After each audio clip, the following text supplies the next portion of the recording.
Good evening, everyone. I'm your host, Jason Myles, and welcome to another episode of Beyond the Red Zone. I don't know why I have to say it like a horror movie host, but that's just the way I'm going to say it. It's a sad day here in Red Zone land, here at TIRville. The New England Patriots had one job. It was do not draft Drake May. Since Mac and I have started this endeavor, we've agreed on one thing, and that is never trust a UNC quarterback with your first round pick. That being said, please raise your glass, clap your hands, but definitely give some love to my man, Mac.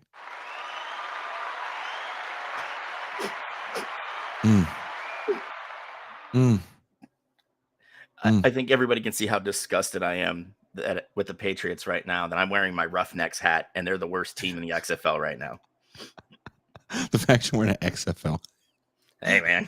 You had to go to the game to get that. You didn't just fucking get that shit. I ordered it during I ordered it during XFL 2.0. Okay, so. I was going to say, you didn't just walk into the local Fayetteville sporting goods store. No. I don't know what was worse. When the Alliance of American Football was around, I picked the Orlando Apollos as my team, and I ordered like a pullover and a hat and like some shorts, and all I got was the hat. So when the league goes tits up, I was like, hey, man, I only got $20 out of a $100 order. Can I get my $80 back? And they're like, I literally got an email that was pretty much like, bro, we're broke. it was just the laughing emoji with the tears. Yeah. That was me at work when I was listening to the draft, and I hear, with the third pick of the first round, the New England Patriots take Drake May, quarterback, North Carolina. And I was just like, I was like, man, I'm not even gonna message this man. Well, I was doing the draft started at 5 my time, so I was watching a little bit of it before I had to get ready to do the show, because we were doing a show Thursday. Mm-hmm. And when I saw that pick, and then hearing the people coming all over themselves as they were talking about it. Drake May is 6'5". He's white.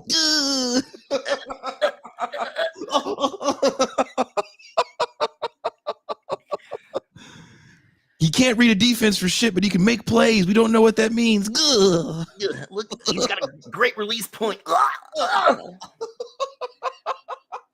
He's had some trouble against second-tier competition. Yeah. And it's just like, for me, like, I knew Mac Jones was going to have a hard go in the pros, right? Because he played with some of the best wideouts in the NFL. Or in college football. No, you said it right the first time. Oh, yeah. Okay. And then I knew, like, going to the Patriots, man, Brady worked magic with less than talent for the most part, right? Mm-hmm. And Mac Jones wasn't that guy, right? He wasn't that guy. So I knew he was going to have some trouble. And then when you see that, McDaniel's not going to stick around, he's going to go after another head coaching gig. And then, they didn't really sign anybody. And then they have Matt Patricia and Joe Judge, two men who've never coached an offense or been offensive position coaches. Bill lets them call the plays. I was like, oh, man, this is like one step forward, 28 steps back for Mac Jones. And then you had last season. I'm like, that's it for him. That's fucking it, dude. So now Mac Jones gets to enter the Blaine Gabbert portion of his career. Well, he'll make $30 million being a backup and maybe playing in 3 more games over the next 8 years. And I'll tell you what, fuck, I'll do it right now. Get his head beat in real good when they're in a rebuilding mode. Oh, man. I mean, I guarantee you Mac Jones is like, bro, I'm a backup in Jacksonville. I'm behind Trevor Lawrence. Like, their offensive line's much better than it was when they drafted him. Whew, I don't have to do shit. He is to be Johnny Moxon on the sideline with a book inside his playbook. Just reading comics. Yeah, maybe he likes the classics. I don't fucking know. I don't want to know shit about Mac Jones, right? I didn't when we drafted him. I didn't want to know fuck all. I wanted Justin Fields. Ooh, that would have been a much. Why did New England? It felt like they wanted to experiment with Cam Newton, but when they got Cam Newton, and even Cam Newton has spoke about this, he didn't feel ready. Because it was a late signing, right? Very late. He didn't. So he didn't sign know the until playbook. August. And on top of that, McDaniel's playbook is notoriously like complicated. And on top of that, McDaniel's didn't know how to deal with a quarterback that knew how to move and could take off and run and pick up chunk yards, right? Mm-hmm. He preferred his guys just to sit in the pocket until the very last second. He was able to do that when he had Brady there for 20 years, who, I mean, let's face it, me drunk probably moves faster than Tom Brady sober, right? But, you when you lose a guy like Brady, there's going to be things you have to change. And McDaniel didn't want to do that, right? Towards the end of that season with Cam, you kind of saw it change because he knew that we're going to have to run, there's going to have to be a pretty run-heavy offense because Cam, like all the shoulder injuries he had, he just struggled getting the ball down the field.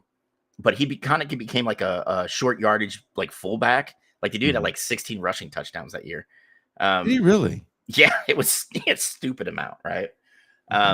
But the problem was he couldn't get the ball in the end zone through the air, and you can't really do that. You can't live that way as a quarterback unless you're running a wing T offense, which honestly, I would have asked Cam to fucking do it. If I'm Bill Belichick, I'm like, dude, I ain't got no receivers.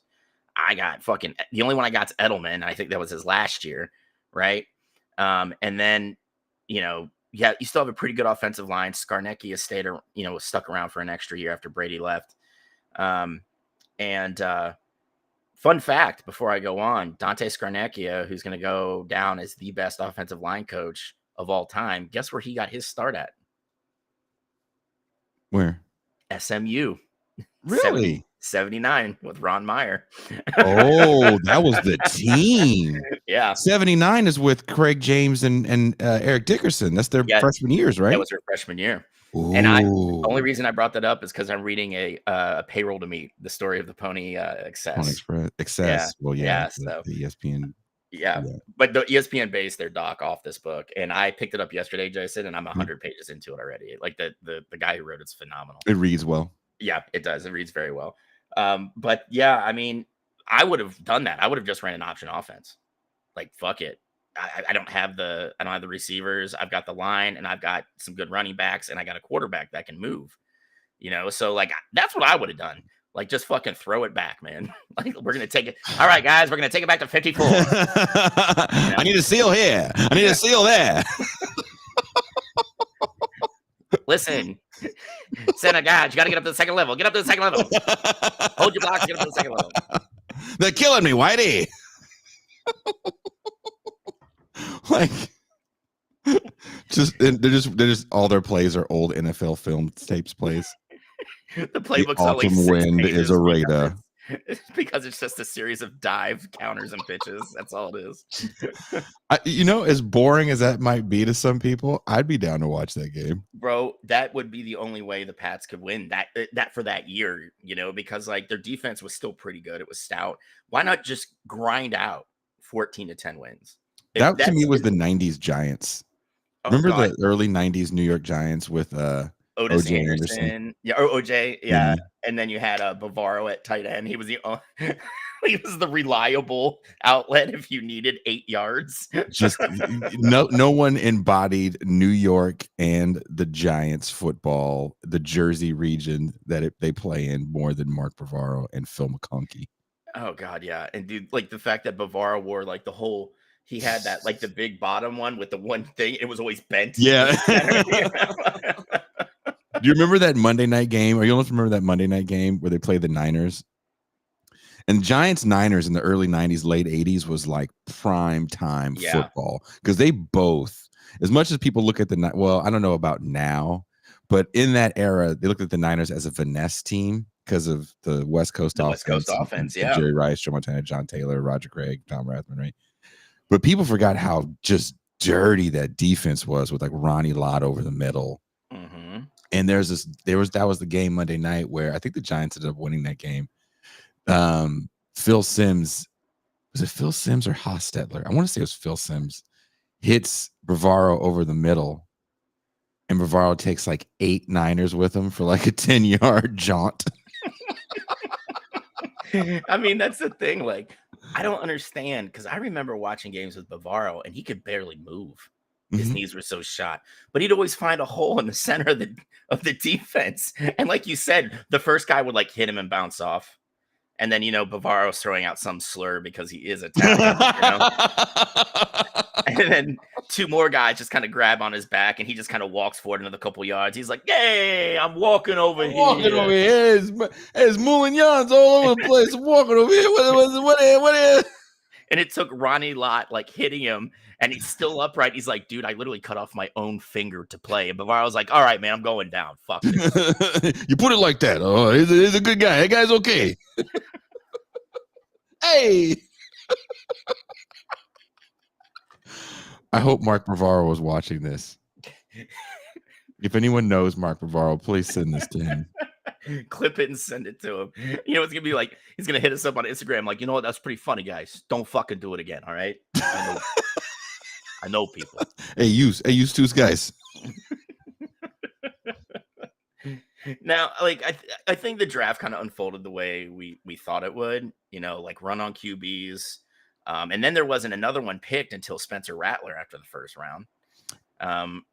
Can you read this comment on the screen, please? Jason, I watched that video. Gary Reason's diving hit on the goal line in snowy Denver. How did spinal fluid not spray?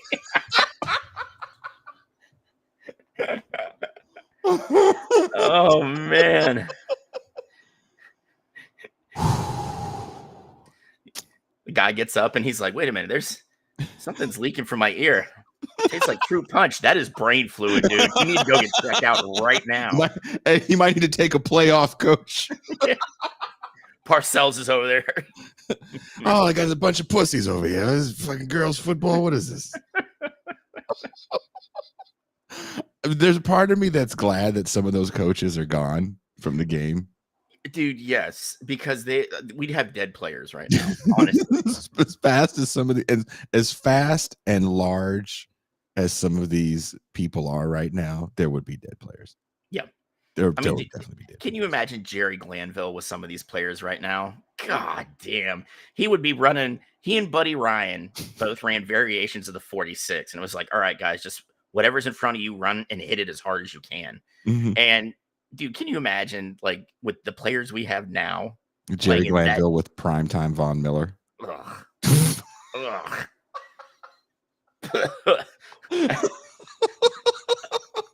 Other teams are like, dude, we're down to like a wide receiver playing QB right now because the other 3 are in the morgue. Because those guys used to like, they felt very comfortable dipping dudes on their head.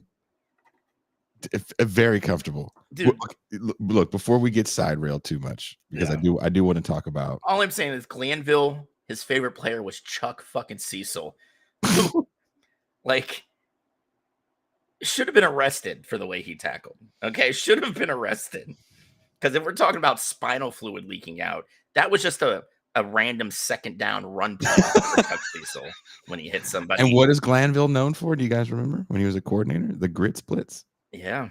The grits blitz in Atlanta. Caleb Williams went number 1 overall, as we all suspected. Rome Odunze was at 9, as we all suspected. Yeah, we knew that they were going to give him a freaking wide out to throw through. And I think Rome, arguably, you can try and say he matches up well. I think Marvin Harrison Jr.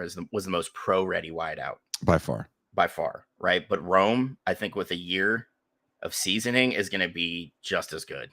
He's just a phenomenal wide out, and I'm not going to reutilize all the bullshit, he's got a great catch radius and right. But the dude can make every play and he can run every route.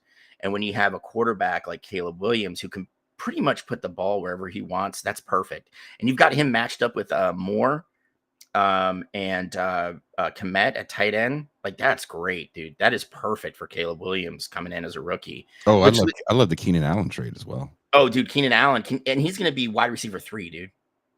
Which is that's a deadly spot. That's not even fair. That's not fair. Depending what they do offensively. Depending how Caleb holds up to the NFL game, I think he's pretty pro ready. I don't think he's going to be a superstar. I don't know if he's going to be CJ Stroud. No. I see that was brought up in an athletic article in like an interview on ESPN, like the morning show. Mm-hmm. Dude, no one's replicating what CJ Stroud did last year. Nobody. Right? I don't care what anybody says. CJ Stroud had the best rookie year for a quarterback ever, and no one's coming near it again. I've never seen anything like that. Yeah. It just goes to show that statistically, maybe Cam Newton had a better year, I think.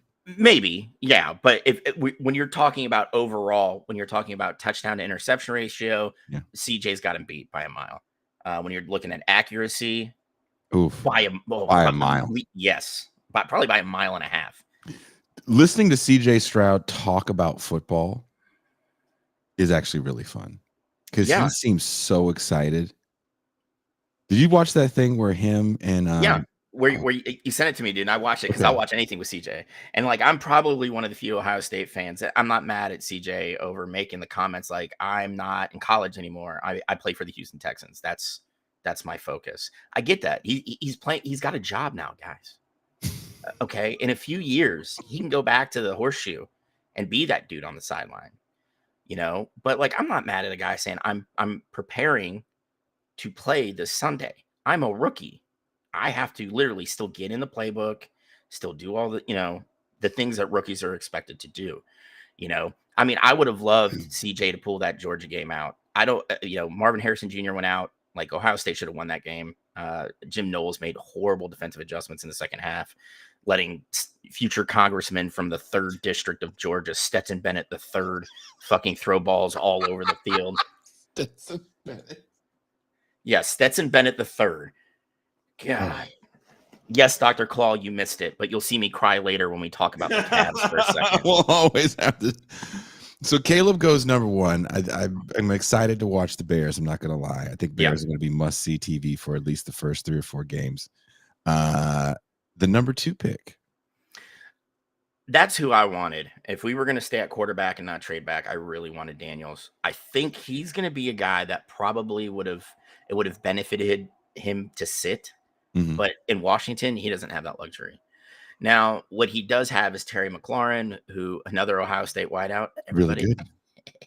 He's really good.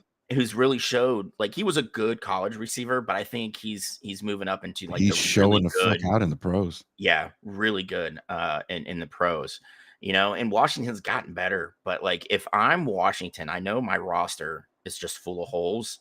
I really would have traded down and gotten some more picks. But he got rid of Sam Howell. I wonder why. He's a UNC QB. I wouldn't have kept him either.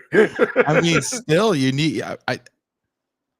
As much as I think Jaden Daniels could be an exciting player, he just reminds me too much of RG3.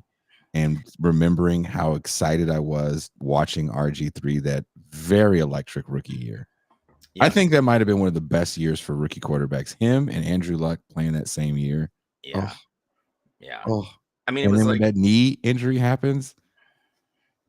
Yeah, but I mean, the thing is, the game is much different now, and that's unfortunate to say that. This was, it really wasn't that long ago where RG 10 years was drafted. 10, 11 years, right? Yeah. And the fact of the matter is, coaches are more like Mike McDaniels now, right? Mm-hmm. He's going to take care of you the best he can, unless your name's Tua, which he's just going to let you go out and get like your head smacked around a couple dozen times. Talk about tasting brain fluid. Yeah, he's Tua got up from that last hit 2 years ago and was like, I really do smell fruit punch. And that doc was like, oh, fuck. He's got a brain injury. Like a concussion? No. Like I think we might have just made his brain so smooth. I think it's spun around across a pond. Okay. I've never seen someone's brain spin around. Yeah. And that's what happened on that last hit where his Yep. fingers, he did doot, doot, doot, Yep. doot, doot, doot, doot, doot. He was doing all that shit. Mm-hmm. That was insane. And the fact that he got up and played another season at the level that he played at last year. Yeah. Pretty amazing. I hope he sticks around. I hope he survives, right? That's what I'm saying. I don't want him to be who is his brownish brother in Island, Junior Seau. Yeah, Junior. Yeah, I mean that's his brownish island brother. Nice, Brownish Jason. Island brother. And we're getting I know somebody from Moana. Who is it? We're getting canceled again.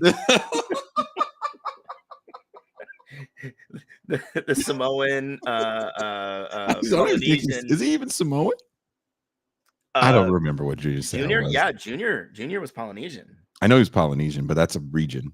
Yeah, I know. But that you're casting a wide net there, White. I it's safer for me. It's safer safe for me to net. do that. Okay. I know. You know what, Jason? I just see humans. That's right. I don't see color. I don't see. That's why these protests are very upsetting. Okay. Because when all you see is humans, you never see pain. Yeah. And on top of that, they're so violent. The cops are doing it. What? Who said that? That is not true. I mean, honestly, the hammer that is coming down on these kids is one of the most unnecessary things I've ever seen in my life. Yes. And that is a story for another day. We're sticking to sports. Let's sticking to it. We're sticking to it. I'm not getting sidetracked, guys, because I have a hard out at 11 tonight. I got to. And also, we're still mad at the New England Patriots. Yes, we are. We're coming for you, nigga. Just know that. Just know that. We're coming for you. Jared Mayo, I love you, but Elliot Wolf, yeah. Oof. Fucking hands on sight in Foxborough. Okay? Add a way to handcuff the new black coach in New England, too. With a big, dumb white dude. It's not like that's been the land of racial harmony over the last, say, 50 years. Were they like the last place to like have busing? They were keep in mind, the Boston Red Sox were the last team to integrate in the American League. Mm. And I think it wasn't until the mid 60s when they did it. So almost 20 We really got to years. have these niggas. So we got to sign them? Is that what we have to do over here? This is fucking ridiculous. Signing niggers over here.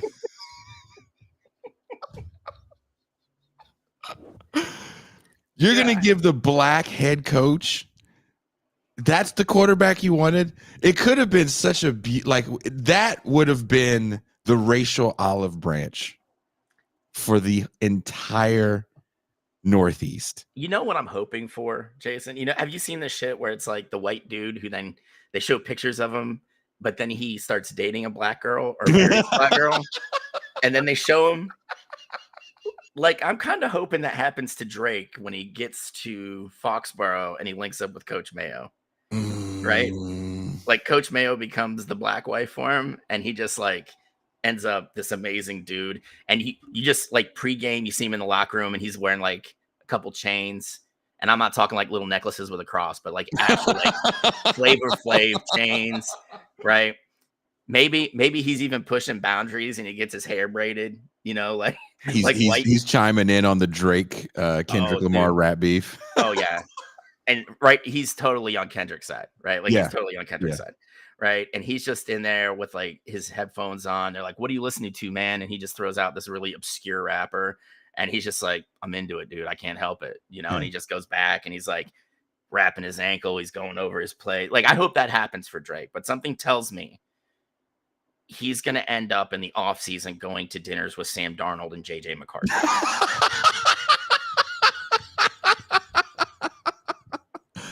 How do you guys manage these loud locker rooms? I'm sitting here trying to listen to a nice pan flute, and there's just so much rap music. Oh, the hip hop. Oh. And the language. And Sam's over there like, I know. I've been doing this for a long time now, guys. You just have to deal with it. Get you a nice flat-assed white woman to marry.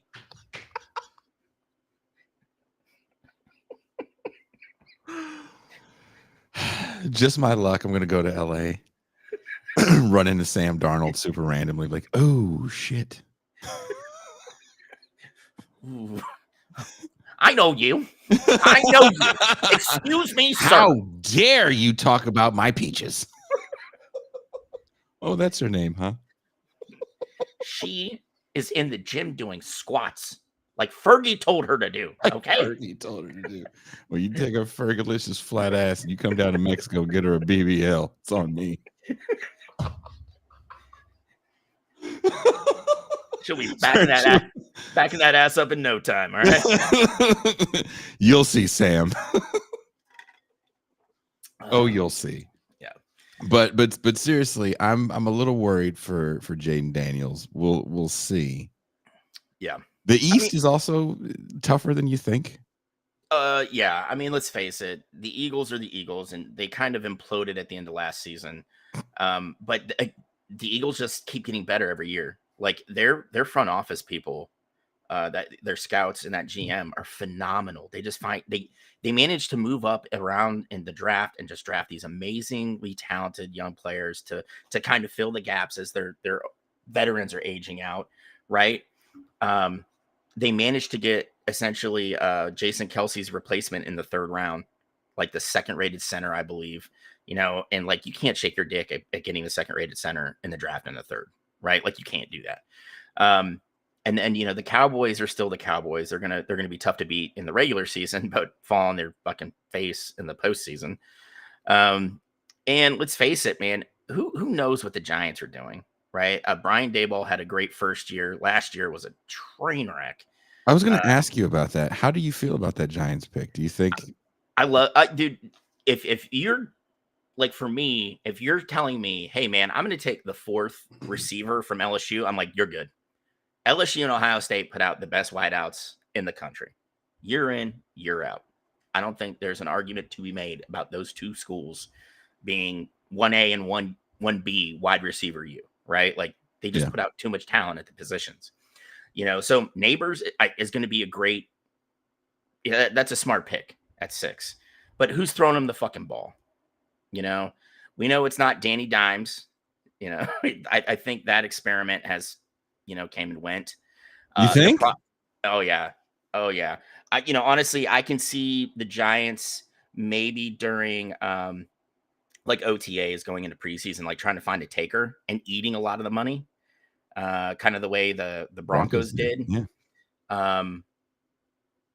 But I mean, you can't put him back out there, man. Like you just can't. He doesn't have the talent to play at this level, right? Not to play 17 games. Has he played a full season? No, never. Okay. He's never played a full season. He's constantly hurt. It's just I just don't know. I don't know what the Giants are going to do as far as, I'm going to look up their QBs they have on the roster right now. They got the Italian kid with the gangster uncle. What's his name? Oh, that's right. Drew Lock. Name? It was Ben DiNardo, I believe. Yeah. DiNucci, right? DiNucci, yeah, Ben DiNucci. DiNucci. They're all Italian. They all sound the same to me, okay? DiNucci, it is the end of the vowel. Yeah. But Drew Lock is there, so I can see him starting the season. Don't sleep on Drew Lock. What I had read something that said the Giants felt that Drew Lock, where he is now, and he's not that old. No, he's got a lot of wear, or not a lot of wear, but he's got good tread on those tires. As he only played, I don't think he played a full season in Denver. Okay, so here's the QBs as we stand right now: Daniel Jones, Drew Lock, Tommy DeVito. We're DiNucci. And we are racist as fuck over here. Yeah, Jesus. DiNucci, remember he played preseason for the Cowboys, but then played for the Seattle Sea Dragons in XFL 2.0. Okay. And then Nathan Rourke. That is the depth chart for the Giants at QB right now. So, yeah, don't sleep on Drew Lock. Drew Lock can have in New York what can't think of his name right now. You think of Geno in Seattle? What Geno did in Seattle. I believe that. I don't know why you don't. Why? Because there's actually talent on the roster in Seattle. I'm fairly certain, Jason, you can make the 53-man roster on the Giants right now. Right now, I'm so old. I got sore doing a leg workout and I could barely walk. So there's that. Hey, you know what? That looks like half of their offensive line every Sunday. An interesting pick. So Harrison fell, if you will, to the third pick to a team that I've had my eye on actually since the Rosen pick, which is the Arizona Cardinals, because the Wilkes fire, the Josh Rosen trade after a year, which I'm like, really? I mean, that is literally the planet we live on now, right? Because I mean, they were talking about moving Kyler so they can move up to get Caleb. The way, and we've talked about this before on the show, and I just want to reiterate it because it does just seep into the way people see the world. The way everybody sees the world, like they all are an analyst at McKinsey, and everything is about instant results. Yeah, and you can't like enjoy anything unless you monetize it. Yeah, I mean, that's the thing, though, because everybody is a McKinsey consultant, they are picking apart every pick, like how they can help me right now, and also raising the price of grain and bread in Canada to make sure that seems to be everyone's bottom line. Like, it almost feels like that's why people are so okay with spending $400 on a jersey. Because it's just what you do. You have a good product and you just raise the price to this astronomical level that makes no sense whatsoever. Yeah, none. I mean, and that's what I really liked about Fanatics with these with the NBA jerseys. Like if your player gets traded, you can send it back and get a new one. That's kind of nice. Yeah. That also speaks to the amount of money they make with the jersey. Yeah. And like when Isaac Okoro was drafted, I immediately bought an Okoro jersey. And literally the season after, they're like, well, he hasn't developed a shot, so we're looking to move him. And I immediately went, I'm like, can I still send it back? And I was like, oh, fuck, it's over a year. I can't. Damn it. Oh, if it's within a year, you can send it back? Yeah. That's still, especially in basketball. Bro, yeah, with the player movement, like you might have a guy traded 3 times in a week. And I think, maybe we can look at basketball as the main reason why, because there's this flattening of sports that always happens with analysts. Because everyone has to talk about so many, as we are doing here, talk about so many different sports. They never talk about it within its kind of financial context. So everything is cap moves. Yeah. I mean, and that's more of a basketball thing than a football thing. Yeah. I mean, let's face it.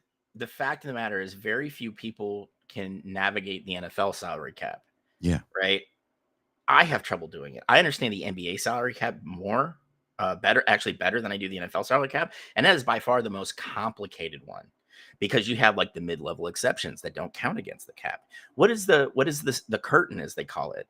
How many times has this team been over the cap and that financial penalty starts creeping in?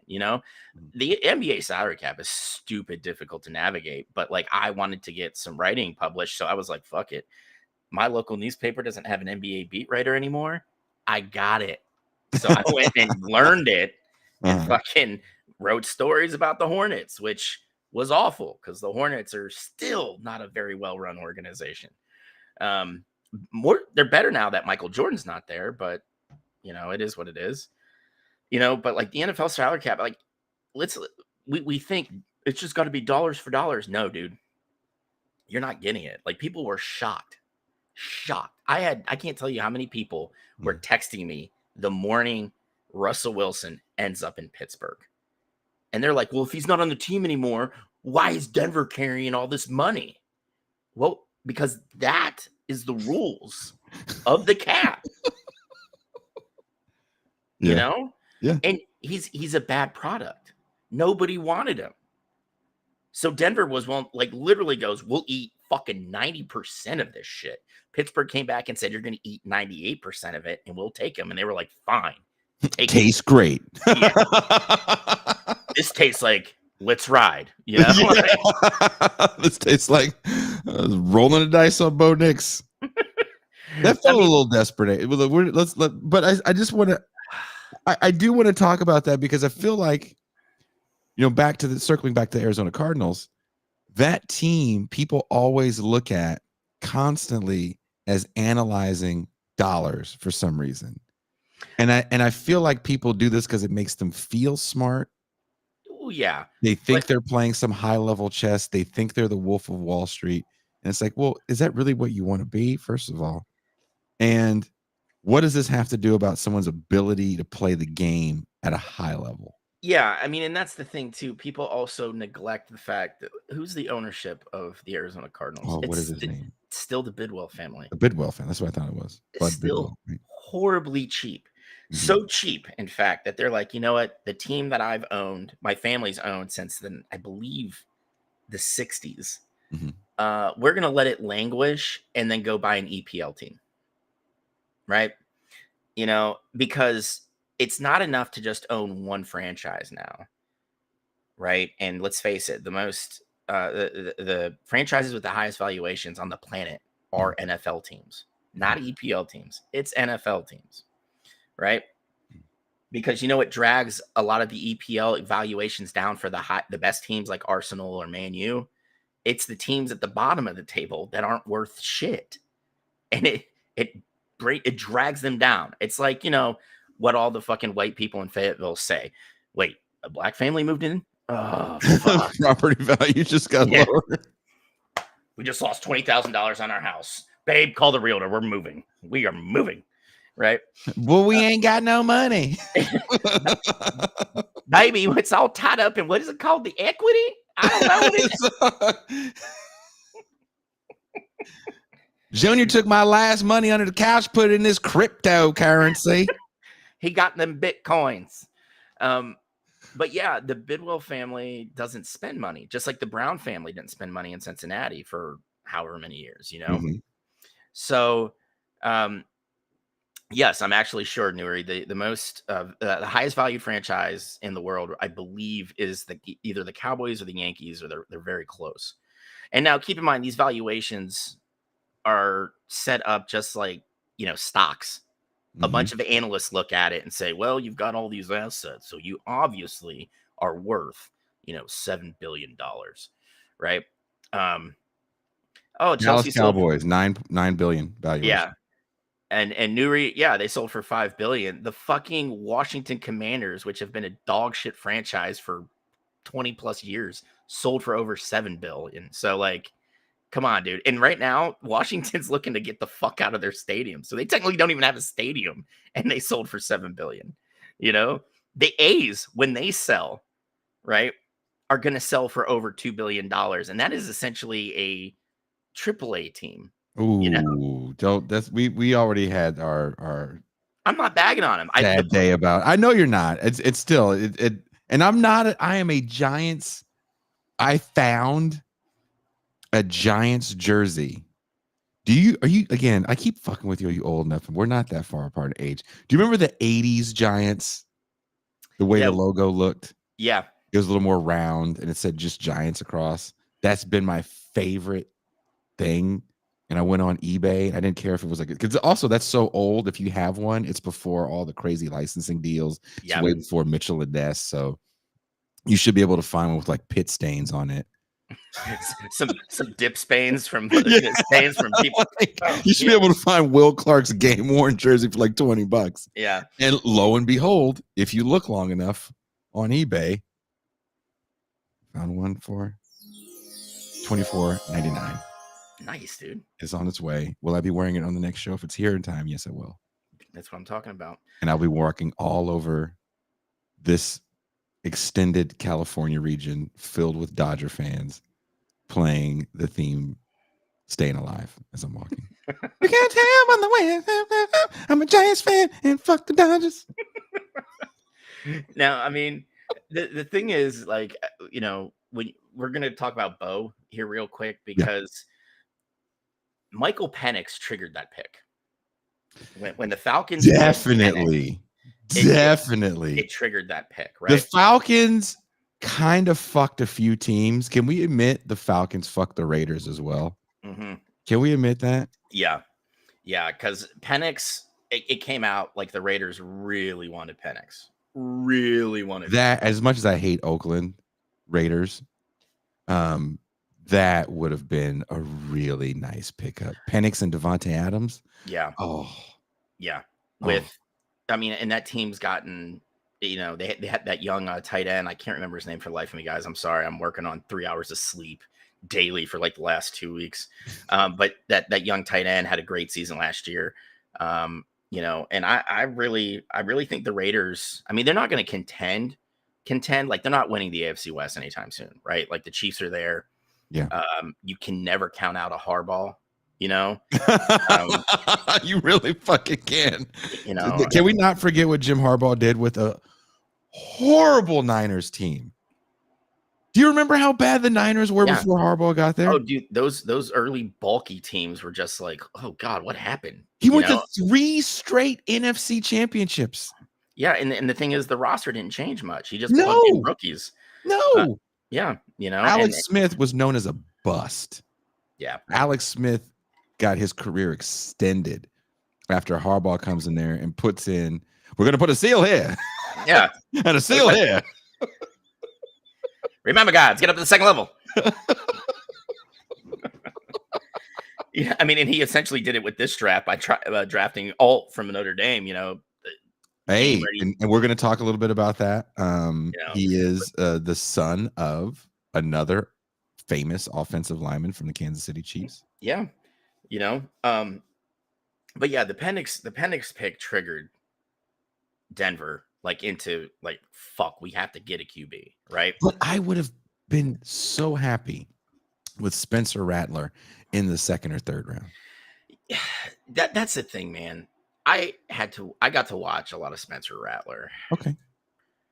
And I'm going to tell you right now, man, that dude looked better at Oklahoma before he lost his job, Mm-hmm.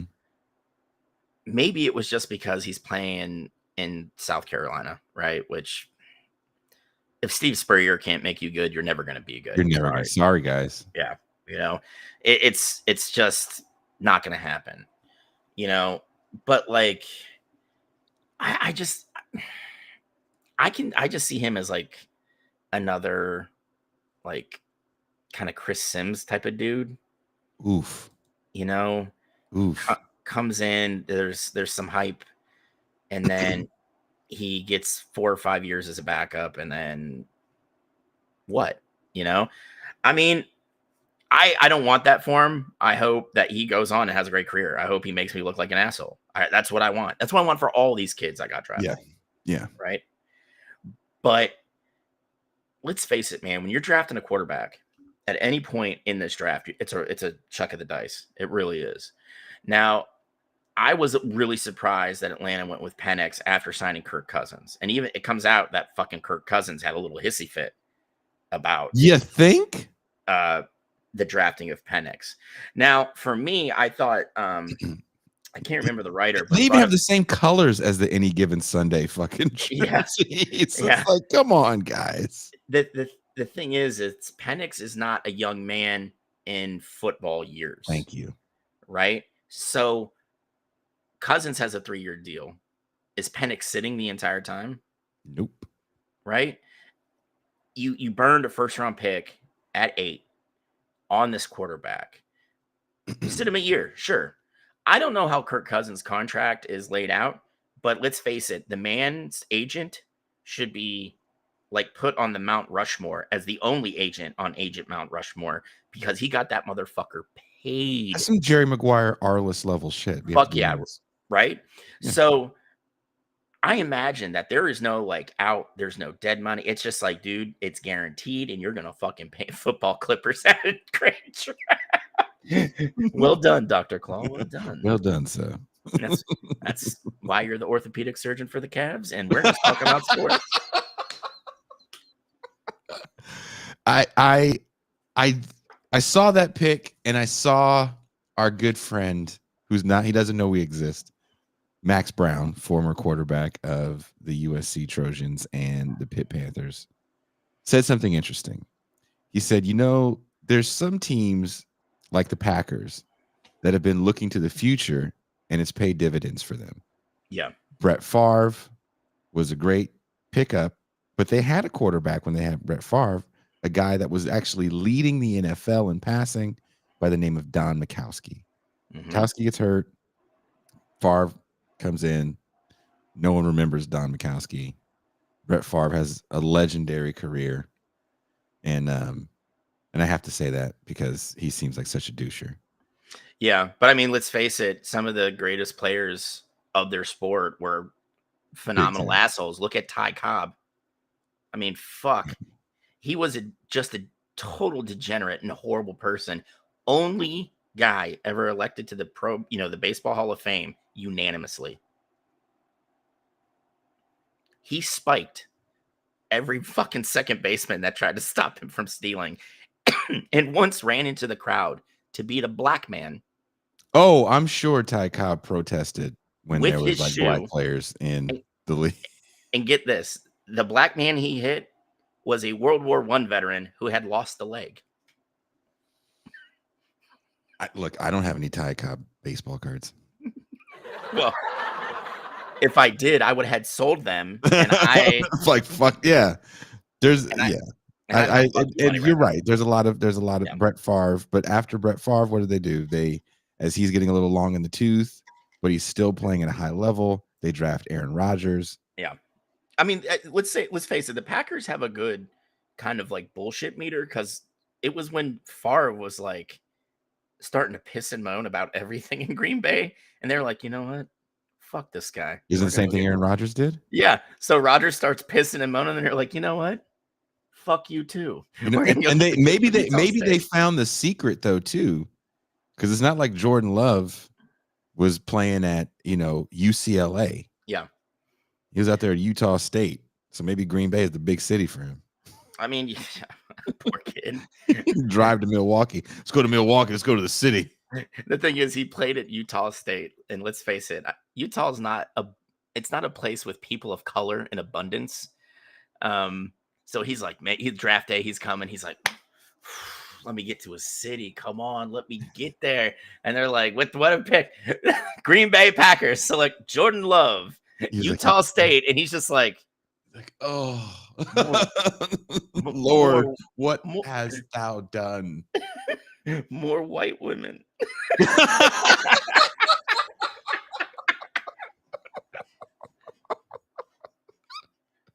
He's like, how many casseroles could one person eat? I can't handle another white person barbecue. They put hot dogs on the grill. You know that, right? Not links. Just fucking Oscar Myers. Have you seen what they do to brisket? There's no seasoning. And then I just go there and just put raisins in everything. Everything. The Pink Panther theme song comes in. Jordan Love pulls the foil off the ribs, and he's like, "Why are there raisins on that?" Raisins in the back.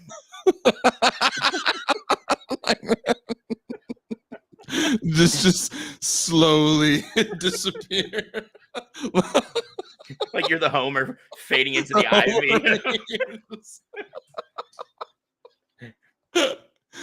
It'd be even better if like these white people like season the shit out of everything and it was like so good. And I'm like, nope. I just replace it with boiled ribs. Fucking Jason's coming into Bobby Flay's house, dumping raisins everywhere. Exchanging the seasoned ribs for boiled ribs.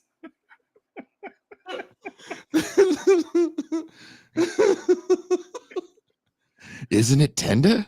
It's gross. Falling off the bone, right? Why is it gray? Did you see this comment? Jason talk about white food. He's a champion of carrots. Oh. That's what happens when you're drafted by the Green Bay Packers. Michael Penix went from raisins in the potato salad in Seattle. I don't give a fuck what anybody says. To Atlanta. So he's gonna be eating well. At least he's got that to look forward to. I worry about his weight gain. I mean, I think it'll be entertaining. I'm interested to see the relationship between Penix and Cousins, because if as the young kid getting drafted, that the guy you're supposed to be looking up to and learning from is on the horn the minute the pick's announced with the general manager bitching about it. Like, it could be a very antagonistic relationship, like Favre and Rodgers, where Rodgers has been out, like, very upfront, and yeah, he's fucking whack job, but he was like, fucking Brett Favre didn't even want my locker near his, right? He's like, the third string guy had his locker next to Favre, and he was like, I was on the other side of the room. I could see Brett Favre being a douche nozzle and like a cowboy about it, where you probably have to confront him at some point. And Rodgers is from Chico, so I'm sure he's used to that cowboy redneck bullshit. But let's be honest here. This is going to be uncomfortable for a lot of people watching this show right now. But Kirk Cousins has a little bit of that I want to speak to the manager in him. Yeah. See, and he did that, according to Mac. Yeah. When Sam Darnold and JJ McCarthy invite Drake May over, Kirk just shows up and is like, you guys having lunch? And then they sit down together. Right? Like, he wasn't invited, but Sam's just like, you know what, pal? Come on over here. We're going to put on some spot. Oh, nice and flat. Yeah, you're welcome. You're welcome. We're going to put on some easy listening, and we're going to get down to brass tacks, guys. That's what we're going to do here. How do you feel about Steely Dan?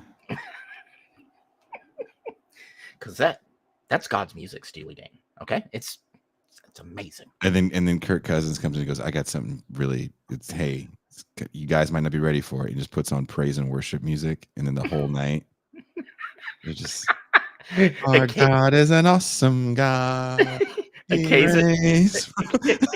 Occasionally he'll change it up and throw House of Pain on, because this is hard, guys. Get you ready to jump around. Kirk Cousins, down and funky. Dun, dun. Jeremiah was a bullfrog. Dun, dun. I think that the Atlanta marriage with Kirk Cousins is going to be a nightmare, because he wants to talk to the manager so bad. And we're going to see, this is where, to me, you see how good a coach really is at the NFL level. Yeah. Let's stop acting like NFL coaches are the ones making these playbooks. Yeah. I mean, they're not. They're project managers. Yeah. And personality managers, especially in sports like baseball and basketball. So how well can the coach this personality conflict, make sure that even though he's 23, he's still a young man, Michael Penix, can keep confidence and hope, and Kirk Cousins, who isn't that old.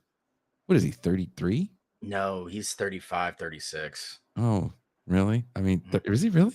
Oh, he came in on the same draft as Andrew Luck in yeah. That's still not that old, because he sat for a few years. Yeah, but the thing is, you got to think, after RG3's magical rookie year and he gets injured, there was a lot of giving the hook to one to get the other in, right?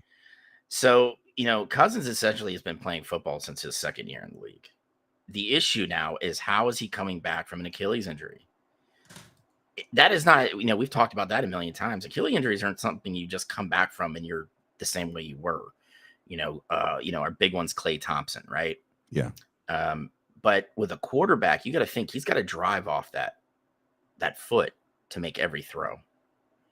And he wasn't exactly what I would call a mobile dude to begin with.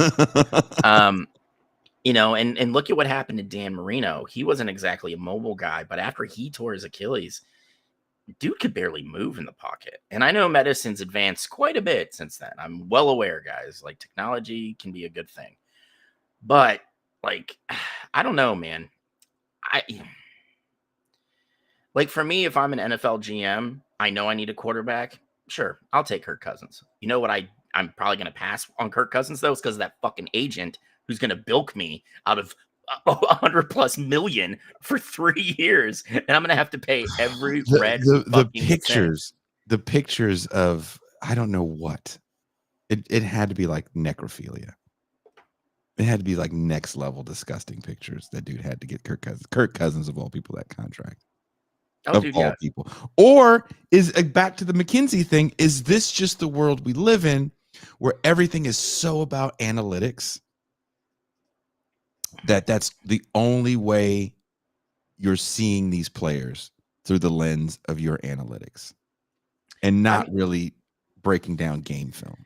I mean, when a guy performs, I mean, I'm going to call it the Scott Mitchell paradigm, right?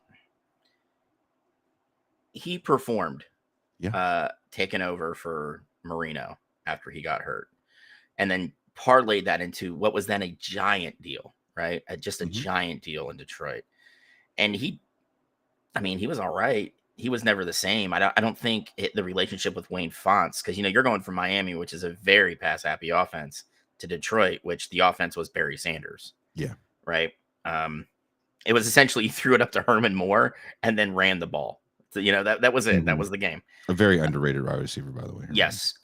I mean, phenomenal wide receiver, though.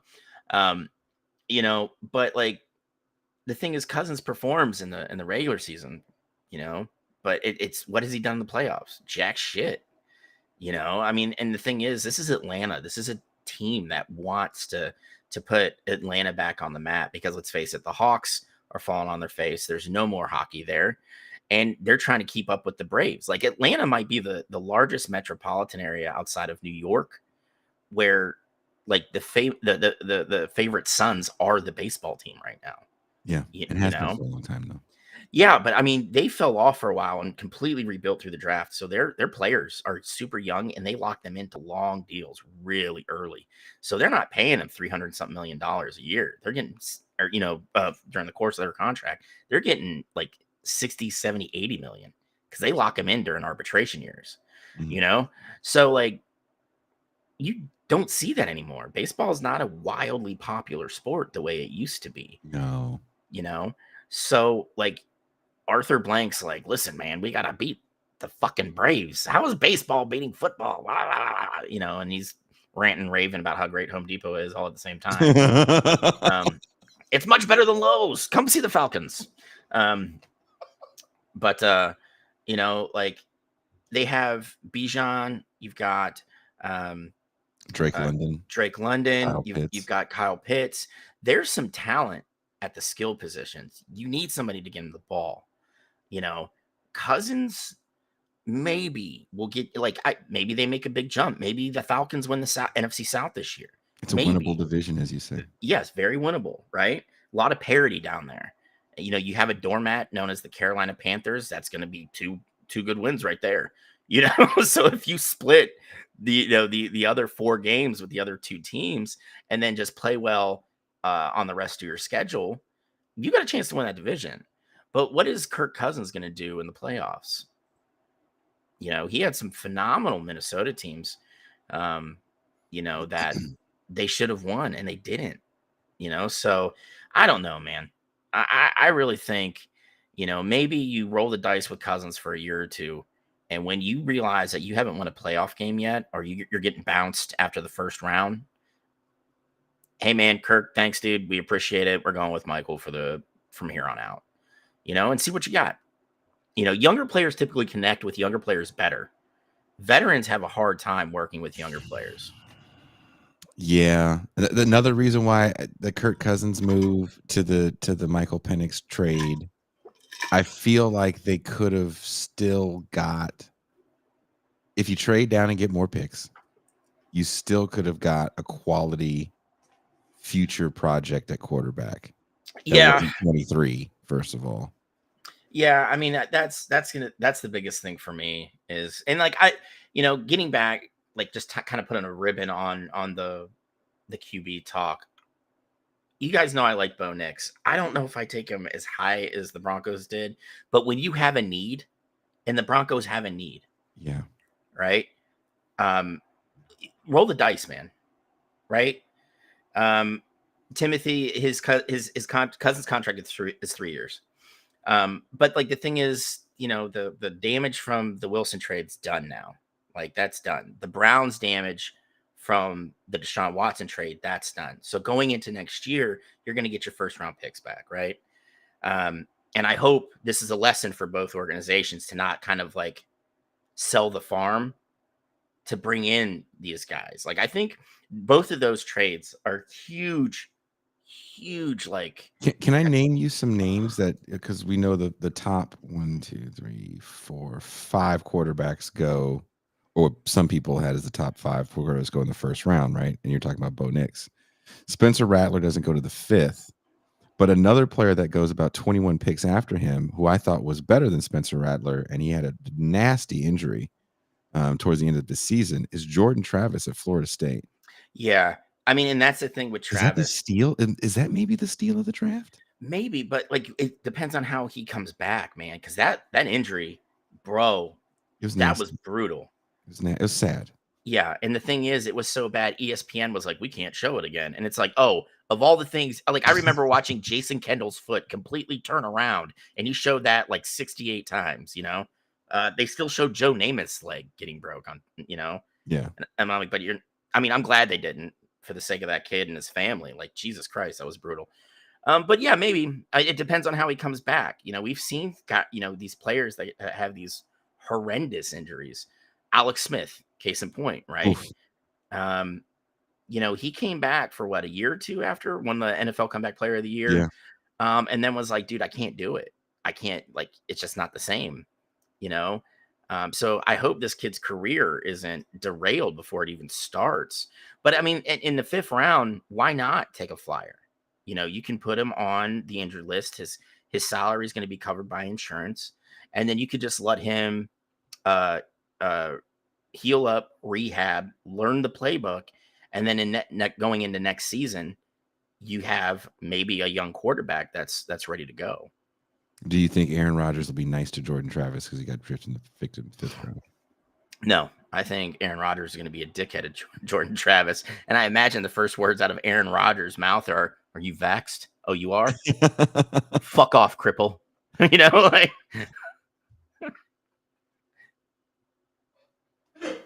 Sounds about right? Yep. Mm-hmm. Yeah. Oof. Listen, when you go on retreats where you're shrouded in darkness for 4 days, fuck you, dude. There's something very wrong with you. Okay, very, very wrong. A silence retreat. It's just a silence retreat. The Bo Nix pickup by the Denver Broncos. You made me feel a little bit better about it when you said at the combine he was one of the surprises for you. Yeah, I mean, and the thing is, a lot of scouts were surprised because he can make throws, but he needs to do it in space. Mm-hmm. So Denver's going to have to do essentially what Sean Payton does best: slide protections, give clear throwing lanes, for a shorter QB. All right. Bo Nix is what, 6'2"? He's listed as 6'2", but keep in mind, Drew Brees was listed at 6 3/4. Was he at the combine? Yeah, and it came out there like, dude, he's maybe 5'10". So it's combine math. But the thing is now with Judy, being traded to Cleveland, you still have Cam Sutton. Mm-hmm. Who's he going to be thrown to, man? That's going to be the next thing, is how well he develops a rapport with the wideouts. And then everybody, like, and I will caution this, what we are going to have is the end of the UFL season. Mm-hmm. And the UFL has contracts that allow these guys to go to the NFL. So they're going to have game film.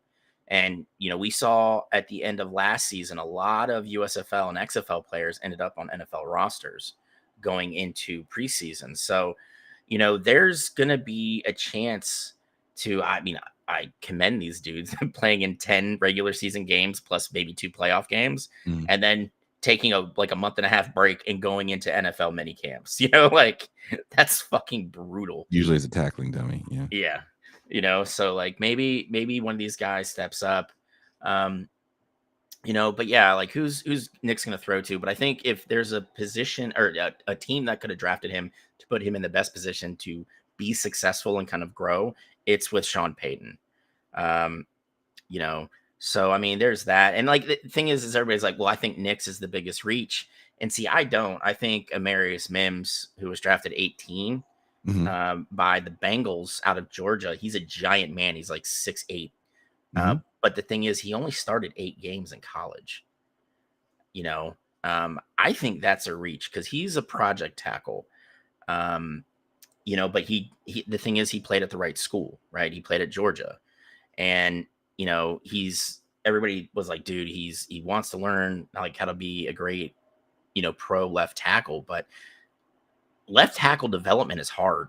Most of these left tackles that you see that are super successful were drafted, plugged in day one, and then just balled out, right? It's hard to develop a guy who maybe isn't like ready to start. So he kind of learns the game for a few years and he goes in and has a very dominant career. But most left tackles, man, you draft and it's plug and play. Like, bam, you're ready. They're ready to go. So he's going to need coaching, right? Honestly, if I'm him, I'm calling Dante Scarnecchia and like, bruh, teach me, I want to ask you before I start talking to you about something that you've done professionally, which is boxing. But before we get that, I do want to ask you about the one last quarterback, JJ McCarthy, a guy that we felt was not first round talent whatsoever. He really just hyped his way. I felt like he interneted his way into the first round. Dude, it was Harbaugh. Harbaugh becomes the coach of the Chargers and just starts talking about JJ McCarthy. Like, what the fuck, dude? And it's like I said on last episode, if they don't win a national title, we're not talking about JJ McCarthy. Not at all. Not at all. If Ohio State wins one of those last two, games, we're not talking about JJ McCarthy. Not at all.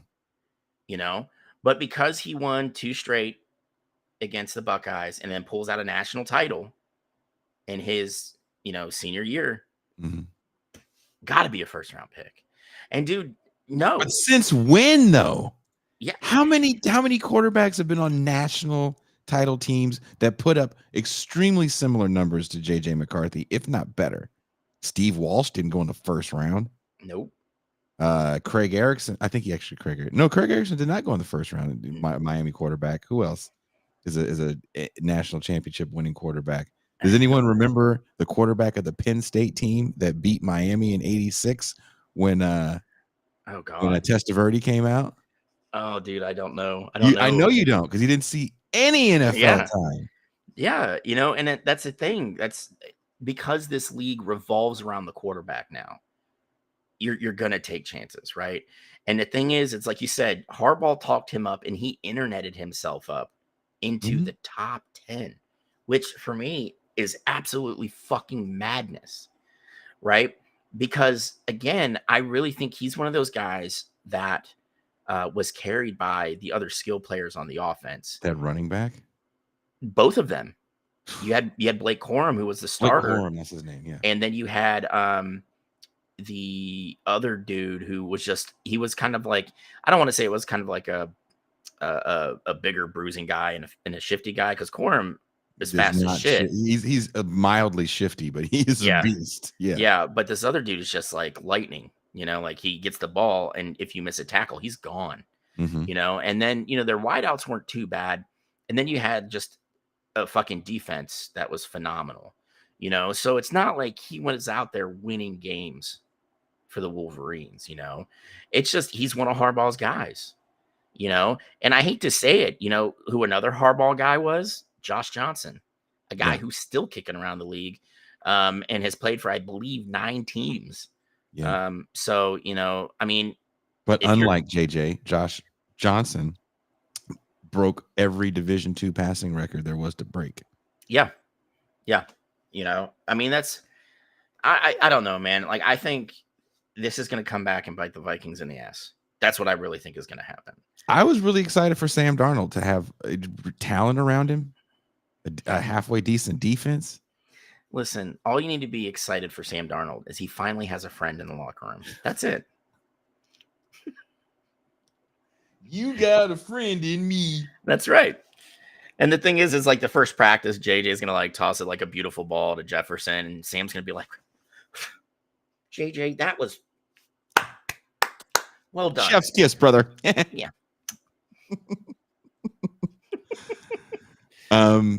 There were a couple boxing matches since we've spoken last. This past weekend, phenomenal for boxing. Phenomenal. I was the black person in Mexico watching the Ryan Garcia Devin Haney fight, by the way.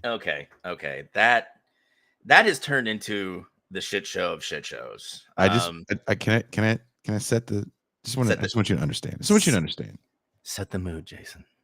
I did not know.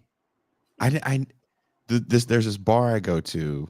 Of course, I wanted to be successful. The people that run it we become friends. They're great people. That being said, I didn't think the turnout was going to be that big because the bar is kind of not a regulars bar. It's a tourist bar. Okay. And it wasn't really when this weather's nice here, it's packed with tourists on the weekend. We're so close to LA and San Diego. People are like, let's just roll down to Mexico and blah, blah, blah, blah, blah, blah. And so I didn't think it was going to be packed. I got there. I was like, oh, it's a good amount of people here. Gets closer to the fight. I'm looking around. And then this woman comes in. Kind of attractive older woman comes in. And she's sitting next to me. She's with some friends and family. And she's sitting next to me. And the fight comes on. She goes, who are you rooting for? The black guy? No, I'm impartial here. Ma'am, I don't see color. I just see two fighters trying to do their best. I was trying to hide. I was like, oh shit. And then my other fear was like, if Ryan Garcia wins, I got to deal with all these fired up ass. Mm-hmm. I just want you to know that's the fight. That's the ambiance. I was very tense. Yeah, and the thing is, watching a fight in Mexico, and like I didn't even know Mexico gave a shit about Ryan Garcia, because like they love. Had he not been fighting a Negroid? Oh, that's fair. That's fair. I was in TJ when he beat the dude from Mexico. Yeah, and they were not Ryan Garcia fans when I was kind of I wasn't watching it. I was like walking by. You know, there's a lot of open bars. Yeah, I could see this. I was like, "Ooh, these people are not happy that this dude won." Yeah, I mean that's the thing. Ryan Garcia is one of those fighters that people watch him because of the shit that flies out of his mouth during the run up to the fight. Like I really don't think he's all there. I think he's on meth. I would not be surprised. Honestly, I wouldn't be surprised his next fight, like somebody just pastes him in the mouth, his mouth guard falls out along with like 6 of his teeth, you know? But you know, after the fight, you know, his A sample comes back hot for performance enhancing drugs. Steroids. Yeah. And, you know, he's like, I've never juiced and I've never, you know, doped. I haven't done any of that shit. And when you watch the fight, a guy like Devin Haney, he's a very shifty fighter with a lot of power. But Garcia, he came in overweight. Yep. Right? Which that fucking shit drives me up the wall. You get paid a lot of money to do this. Why can't you do part of your job, which is to make fucking weight? And if you're having a harder time making weight, you know what you need to do? Extend your camp. That's it. And he didn't want to do that. So he comes in overweight. Haney takes the fight anyway. He's going to get an extra 20% of the purse. And Haney got battered. He got fucking battered. And I've never seen Haney like literally fighting off the back foot and running away ever. He had to tie up a lot. Yeah, because Garcia was doing a great job of cutting off the ring. Like he was cornering him fucking for half of every round. And Haney's like, Jesus Christ, I can't even get out of the corner right now. You know? And you know, Garcia put him down 3 times? And it's just like 4, I think. Yeah, 3 or 4. And, you know, he did. I was just like, holy shit, maybe Garcia's putting it together, you know. And then you see the A sample comes back. And then that's when it starts even more. Haney's like, dude, you know what? I'll never fight this guy again. And then Haney changes his mind. Well, yeah, he beat me because he cheated. Why don't we fight on equal footing? And then, Garcia, of course, is like, I've never used steroids, so check my B sample. So that's where we're at with that right now. The fact of the matter is if I am any of the 4 major sanctioning bodies, especially in this day and age, and a fighter of Garcia's kind of like cachet is doping, bro, I'm pulling his license and you're sitting. They just stripped Jermell Charlo. The WBC just stripped Jermell Charlo of the WBC middleweight belt because he got a DUI last night. Damn. Yeah. So if you got a guy doping, which this is boxing, you can kill somebody. I'm pulling your license and you're not fucking fighting for a couple years, man. But we'll see. Let's face it, these sanctioning bodies are shit. But the steroid that I believe he got caught for, and I'm not a steroidologist, it's supposed to be one of those things that you take when you are cutting to maintain your strength. Yeah, but that's still a performance enhancer, man. Oh no, I get it, but I'm saying he took something that would have helped him lose massive amounts of weight and stay strong. Yeah. And that's the thing, like, especially as I got older, I just would extend extend my camps out, extend to 6 weeks. I'd do 8 because I knew I couldn't get down to 160 as easy as I, used to be, and that's all you have to do. And yeah, it sucks because you're going to be away from your family and your friends. And that's 2 more weeks of you not being able to, like, I don't know, like have fun. Like fight camps suck. But it's part of the game. When you decide to do that as a professional, that's part of what you have to do. So, and like, I don't know, man, like Garcia he's a tryhard as far as promotion goes. Like he thinks he's some kind of like Latino Conor McGregor. And it's like, dude, I'm with you. I think he's on meth. Yeah. Because he's all over the place. But yeah, man, like a guy like Devin Haney, who just, he's like a smaller Bernard Hopkins, man. That guy lives for for boxing. And the fact that he lost to a guy who allegedly was doping, because I'm not in the mood, 1, to get sued, or 2, have Ryan Garcia show up at my house in a meth-induced binge. Hey, man, I heard you talking shit about me. Just call Devin Haney's dad, because Devin Haney, who, Bay Area. Did you hear the phone call between Devin Haney's dad and Floyd? Oh, yeah. Dude. And remember, dude, when I told you that Floyd was stuck on, stuck in Dubai, like Haney's dad was the dude who brought that up, and it got all the sports writers going, wait, what? And fucking Floyd's people are like, they're not even denying it. They just haven't said shit about it.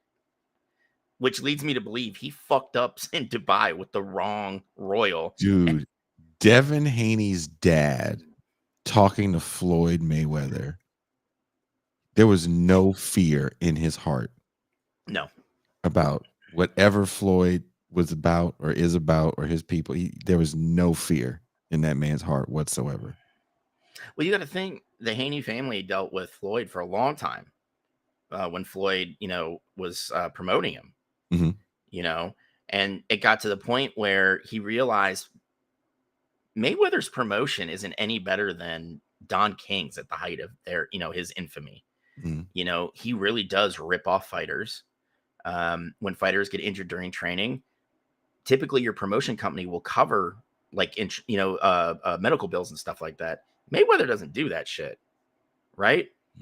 And with a lot of these fighters coming up, these big promotion companies get their hooks in them early. So they're fighting for dog shit money. Like we'll say it's $35,000, right? For me and you, fuck yeah, $35,000. Well, now it's got to get taxed. Okay. I'm going to lose about 20% of it. And then I got to pay my corner man, my cut man. I got to pay for my training camp. So you might walk away with like $6,000 of that 35, right?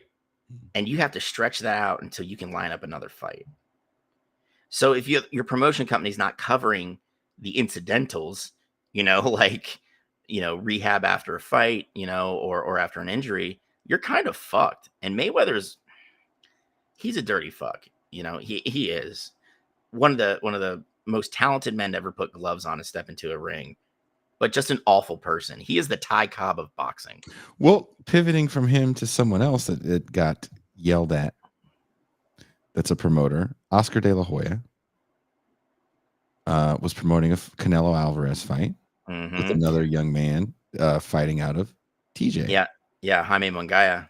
The bar was more crowded for that fight than the Super Bowl. It was nuts. Dude, Canelo is a franchise in Mexico all unto himself. And then there was a local guy too. So it was nuts. And people wanted to see Canelo get knocked out. I was shocked when that kid was hitting Canelo. The crowd went nuts. That kid took a thumping, but he's tough. He got lumped, but damn, he's tough. Well, I mean, you got to look at it. My guy is a young fighter, right? And people forget, right? Canelo's going to be 34 this year, but he's been a professional for, I believe, 17 years. Yeah. Right? He went pro at like 16 or 17. And, he's kind of, I have a lot of friends from Mexico that are fight fans, and they're split on Canelo because they're like, dude, he represents Mexico. He loves us. And the other half is like, he's bougie as fuck now. And he's the dude that rolls around with like private security and wants nothing to do with fans or anything. Right. So, Canelo is the best fighter on the planet right now. I thought he overreached moving up to light heavy at his height, because you got to think he's the same height as me. Right. Okay. Fighting a guy that one has like 6 extra inches in reach on you and is like 6'5". Why the fuck would you take that fight? That is dumb as shit. And I get it. You're chasing belts. You have a legacy, right? I get it. Okay. And this kid was undefeated. Yeah. Mungaya is a good fighter. The problem is for a lot of for our junior middles and our middleweights and our super middles, they've been outstanding fighters in the age of Canelo at all those weight classes. So they hit a ceiling, right? Because you're either going to get in the ring with Canelo and lose, or you're not going to have a chance to fight for a belt because Canelo is the champ, the unified champ, and he's chasing money fights, right? So, hey, Dr. Smurfo, I'm not going to argue with you on that one. I think you might be right too. But when you're talking about pay-per-view sales, skill in the ring, ability to sell a fight, you don't get much better than Canelo. The problem with Bud Crawford is the dude is not really interested in selling fights. He hasn't been until probably the last year or two. And I think if he moved up, which that's going to be a big move up for him. But maybe if they met at like middleweight at 160, Bud would have, he wouldn't lose any of the head or hand speed. And I think that would be very problematic for Canelo. And when we talk about Inoue, who is my favorite fighter,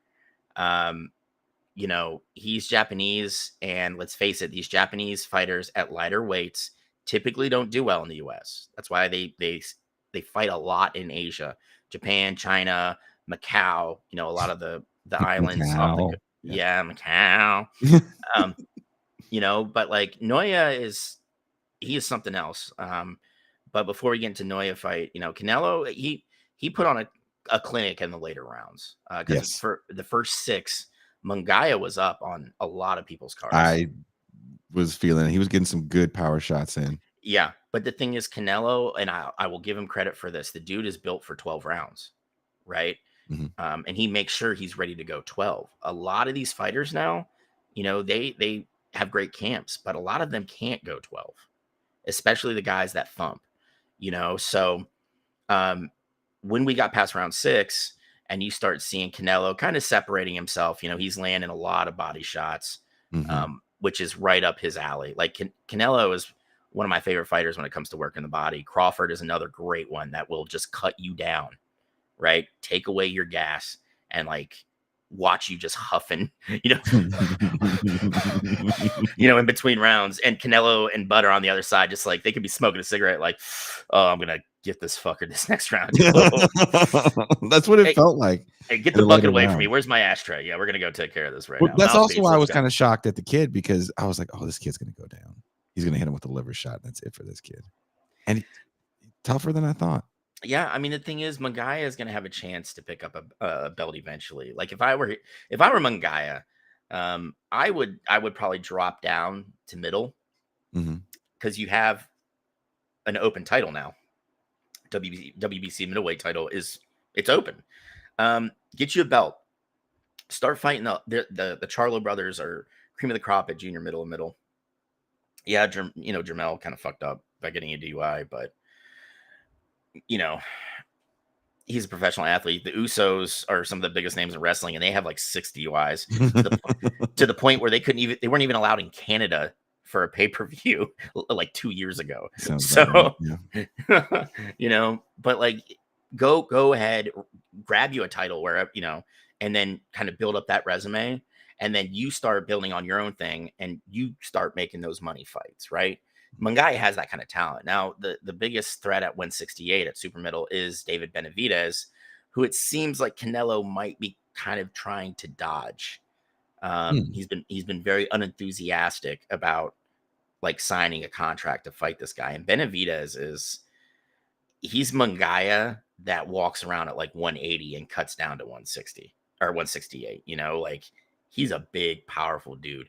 And he's like, I want to say 3 or 4 inches taller than Canelo. And yeah, Canelo's been fighting taller fighters for the majority of his career, but we're seeing a sea change in like 140, probably 140 to 168. These fighters are getting bigger and stronger and faster.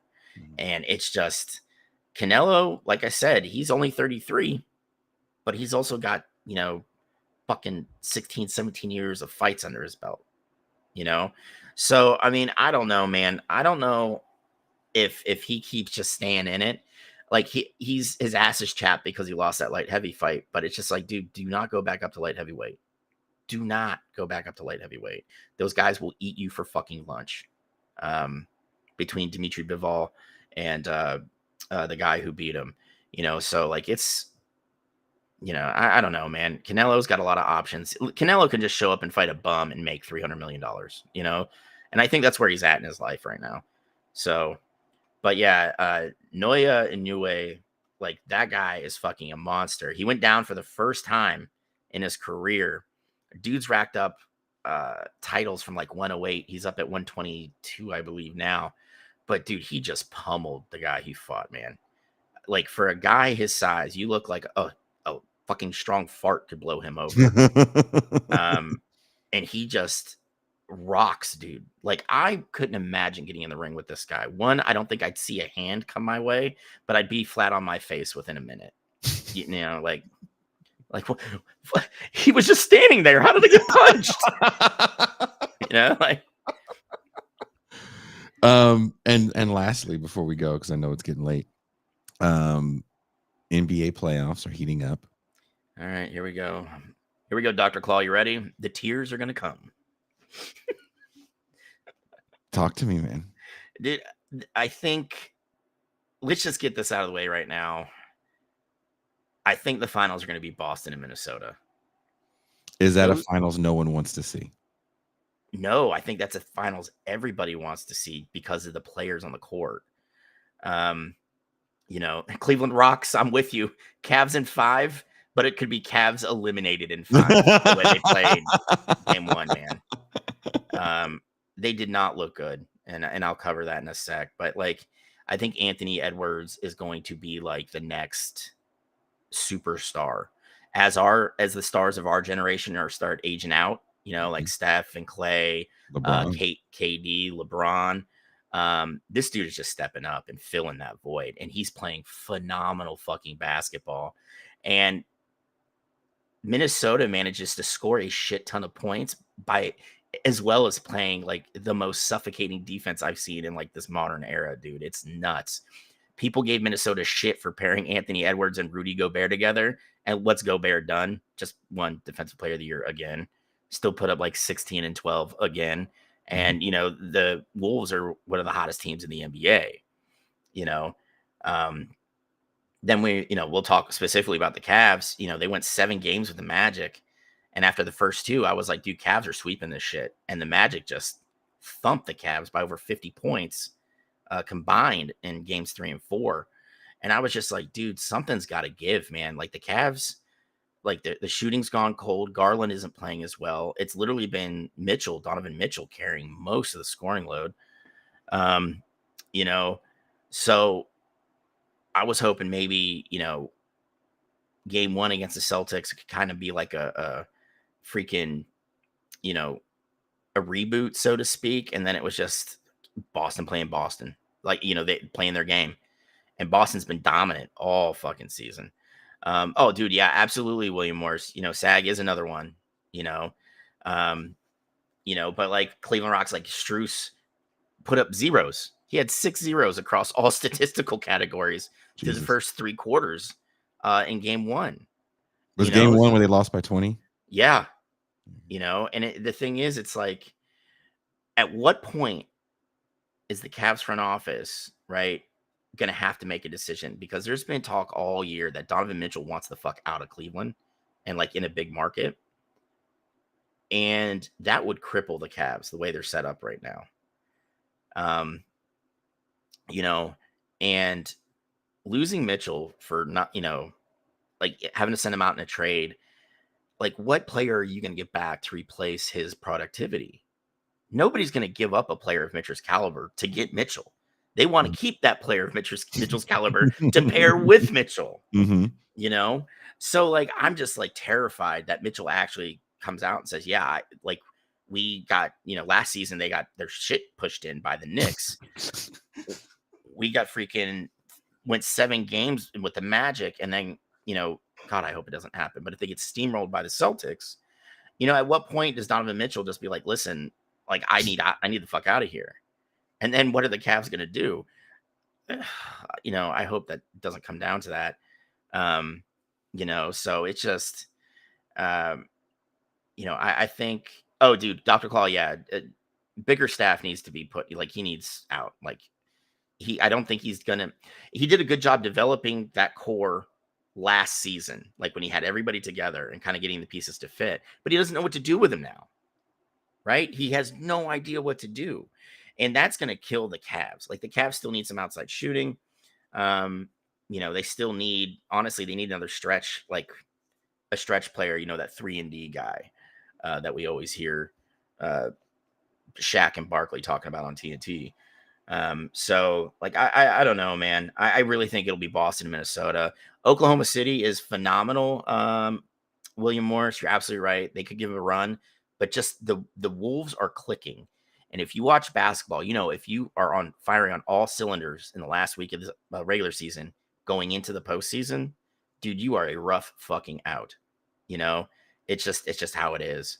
And the thing is, it's like, I think we're seeing a kind of a swing, Jason, that we've have seen throughout the years where, the East was the powerhouse and then it swung back west and then it went back east and then it swung back west and it's been out west for a while. I think we're starting to see that pendulum kind of start inching back to the east. Yeah. I think it's all about aging stars and who can, yeah. Back to the whole thing about like the financialization of sports and how this is more about, bottom line profit and loss. It's been interesting to see these guys hang on to these players. These players do something that young players can't do, and that's sell jerseys. Yeah. Yeah. I mean, and that's the thing. With the way that the league is now, I think Adam Silver was very smart to do what David Stern was afraid to do, and was push the players front and center. All of them, right? Not just Jordan and Clyde Drexler and Barkley, the big names during the Stern years. Silver's like, we're going to market everybody. Sabonis went from Indy to Sacramento. Sabonis is in NBA commercials because he represents the Kings. People like Sabonis. He's a very affable fellow, if you will, right? And he's funny and he's a great interview. So like, it's not like it was just those big star players. He's marketing guys like the big dude on the big name on every team, right? He's like, this is a national game. We, have to market everybody nationally. And that's why you saw like, hey, when the Lakers get into Charlotte, you can't be sitting LeBron and AD anymore, right? Like that shit's got to stop because these people had their ticket prices jacked up by the Hornets, and people paid out the nose to see LeBron, and LeBron's in fucking street clothes, you know, like, but he knows. And I think Silver's a very smart man to do that. And you know what sport really needs to do that is Major League Baseball. Yeah. Push your players forward. Let them do the marketing for you. And the next commissioner is going to have to make that decision, or he's going to keep falling behind the other big three, as in including MLS, who I think we could probably say the US is on the verge of having like a big five as far as sports leagues, including the MLS. So, you know, like, you know, it's going to be funny what happens in the offseason. You know, hopefully Cleveland, you know, retains Donovan. What are the Suns going to do? Like, the Suns have no playoff payroll flexibility right now between KD, Devin Booker, and the albatross that is now Bradley fucking Beal. You know, like, God, that guy, that contract. Why? Oh, I get it. We need a big three. Bradley Beal is not, like, he's not even a medium to slide into a big two. The dude might as well have a fake leg, right? And he's got a giant contract with a no trade clause, right? And he brought that from Washington to Phoenix. And he did not work well with KD and Booker. So, like, what do you fucking do, man? Like, you can't get rid of this guy. Yeah. And he's the millstone around the neck of that franchise. You know, like, the Suns were supposed to do something this year, and they looked like shit. The Golden State Warriors couldn't win at home, strangely enough, this year. And we're starting to see how, you know, oh, I agree with you, Cleveland Rocks. The NBA season probably could be wrapped up in 65 going to the playoffs. If you're going to do, like, too long, when they went away from the best out of 5 in the first round to everything is best out of 7, it's too long. Yeah, dude. I mean, that's if you're going to do like a in-season tournament and then the play-in tourney. Dude, do a 5-round. I would actually do the first 2 rounds, 5 games, and then the final round 7. Wait, isn't that what it used to be? Was the first 2 rounds was best out of 5? I think it was the first round that was best out of 5. Just the first round? I mean, this is a long time ago. I don't know if anyone remembers that NBA. Yeah. We're both old enough to remember, or at least I am, tape delayed playoff games. Yeah. Yeah. I mean, Cleveland Rocks, the thing is, you're never going to get the season down to 50 because that means ownership is losing revenue. That's exactly what it is. Right? That's why LeBron went to Silver and said, let's cut it down to 72. Like, let's cut 10 regular season games. And the ownership was like, no fucking way. We are not losing 10. Well, I mean, you got to think it would probably be like 5 and 5. You lose 5 home games, 5 away games. I'm not losing 5 home dates in this arena. Trying to schedule stuff in that arena too to make up for that is not as easy as you think, because you cut off so much of it to schedule like a concert. For who the hell can play an arena, first of all? Yeah. And those things are booked so far in advance. You can't just make that up. Yeah. And that's the thing, though. It would be better for the players if there were fewer regular season games. You would see players sit less if you had fewer regular season games. The issue with that, I believe, it wouldn't just be the ownership losing the home dates. You got to think these guys are paid by game. So that means the players are probably going to lose money going forward when you talk about renegotiating contracts, right? So instead of getting, an 82 game paycheck at 300 or we'll say using LeBron's number at 54 million for the league max, 72 games, that league max might get knocked down to like 48. So you could potentially be losing millions of dollars. Now, for a guy like LeBron, he literally wipes his ass with $6 million every day. But when you look at some of the players lower on the roster, that $6 million is a big difference. And Dr. Claude Goodell is literally trying to tack on an 18th regular season game, which, Jesus Christ. Man, fuck your cranium. That's what the NFL is saying. Your brain don't need it. Before you go, I know it's late. We talked about on this show several times. Some people say Nepo baby. I don't really like that term. I believe that's a thing. That's more of a thing with actors and singers, because there are a lot of children of actors and singers that are bad at both those things, but somehow still get movies and movies made and albums put out. It's everywhere in the entertainment industry, be it writers, directors, there's so many people that are related to someone in the business. Sports, we've talked about this, there's becoming a athletic class like you see in Europe. And here is some notable legacies. It just says notable legacies. This isn't everyone that's ever put a jockstrap on at the NFL level.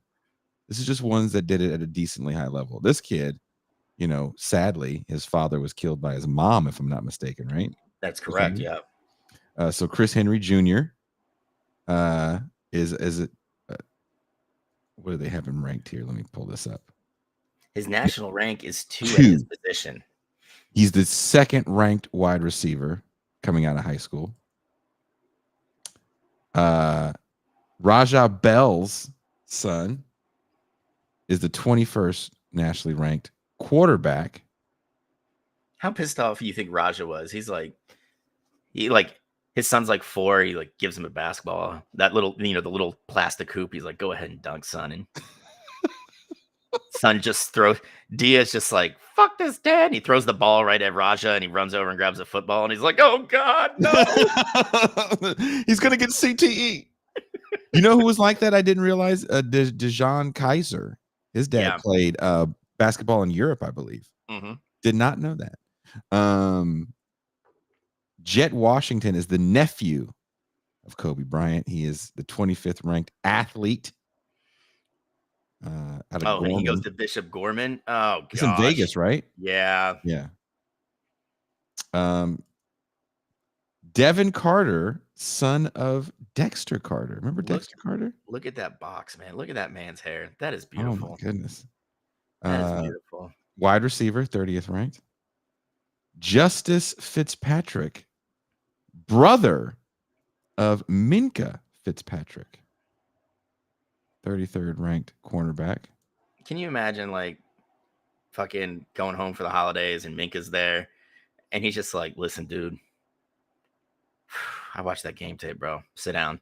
And Minka just pulls out the iPad and he's like Thomas Davis, who had a very good career for the Carolina Panthers. Mm-hmm. Thomas Davis Jr. is also a linebacker, the 85th ranked. Nelson Peterson Jr., brother of Adrian. How many kids did the Mama Petersons have? Yeah. Because Adrian's brothers could be because I'm 32 years older than my sister. Yeah, so I mean, Adrian's in his 40s, and Nelson, that's class of 2026, so he's like 16. Holy shit! Adrian gives him shit at the fucking barbecue. He's like, bitch ass QB. You break the 100. Talk to me. Jonah Winston, brother of Jameis Winston. 247th ranked wide receiver. There you have it. And again, these are just notable ones because, like you said, this isn't everybody that put on a helmet, and played ball. And that's it. Jameis Winston just winging footballs at his brother, and he's like, "No, fuck this, man." They're like, "Man, you can catch everything." He's like, "You know who my brother is?" Yeah, I better. He's gonna break a window. Mama beats us with belts. I mean, Jameis Winston, if I'm not mistaken, what was that last year he started? He was like 27 picks, 27 TDs. Yeah, it was like a 1-for-1. He's gonna get you in the end zone. He's gonna get you in the end zone. Don't you worry about that. Cleveland fans need to just keep their fingers crossed that Watson makes it through a season. Otherwise, they will get to witness the greatness that is Jameis Winston. I felt like he got better in New Orleans. Yeah, honestly, I think it was because the offense wasn't as wide open as it was in Tampa when he was there. So I mean, the thing is, you knew what you were getting with Jameis Winston. Yeah, when he was coming out of college. State. Yeah, he was gonna. Dude has a cannon for an arm. He's very confident in his ability to do things. Extremely. But he's gonna make mistakes, right? Oh, yeah. And the thing is he ends up on, a kind of like trying to rebuild Tampa team that didn't quite have it all there to cover up those deficiencies. And as you get older, you learn. You got to think. Jameis Winston's running around the sidelines at Tampa talking about, like, I think one game he showed up with shrimp, playing off the fact that shit that happened at Florida State where they said he stole shrimp, like crab legs. Yeah, crab leg, and it's just like he was leaning into that shit early on. But like once you get older and you're like, man. My favorite Jameis Winston clip will forever be when he's trying to fire up the team before a game. And he's talking about they have to eat the W's. Yeah. And he's like, we got to eat these W's. And the team is like, I don't know what to do. What the fuck did he just say? His center's like, bro, shut the fuck up. He's losing the room. I know. I don't really buy into that. Cam Newton, watch the Cam Newton interview with Shannon Sharp. Yeah. There's this narrative that still permeates sports talk. And it is the narrative of losing a locker room. And they try to equate it to a work environment. And I want to say, first of all, the modern work environment has always been a toxic place. Oh, yeah. There's always someone that hates you. There's always someone you like more than someone else. Mm-hmm. It's just, it's everybody's work. It's like school. It's really no different. And when Cam Newton was talking about the Florida teams that he was on when they were just dominating, he was like, that was the most toxic locker room I've ever been in. It's like those people were insane. Yeah, I mean, and that's the thing. I watched that interview and he starts talking about, and when Shannon's like, what are you talking about, Cam? What are you talking about? And he's like, bro, Tim Tebow's in there acting like a fucking, revival preacher. Yeah. You got a murderer 3 locker rooms down from him. Yeah. I mean, how many people, this is what people forget. How many Florida players got arrested the summer going into Myers' first season at Florida? It was 17. Right? Toxic locker room. And Cam Newton was like, sometimes it was a thing of beauty. So I hate the narrative that, oh, so-and-so lost the locker room. This thing happened. It's a toxic environment. It's like, you know what? Everyone loves winning. Yeah. That's just what it is. Everyone loves winning. Winning's the ultimate salve, right? Yeah. Like it covers all things up. Yeah. It's a beautiful coat of paint on. I mean, dude, look at the Bears in the 80s. You think all those guys got along?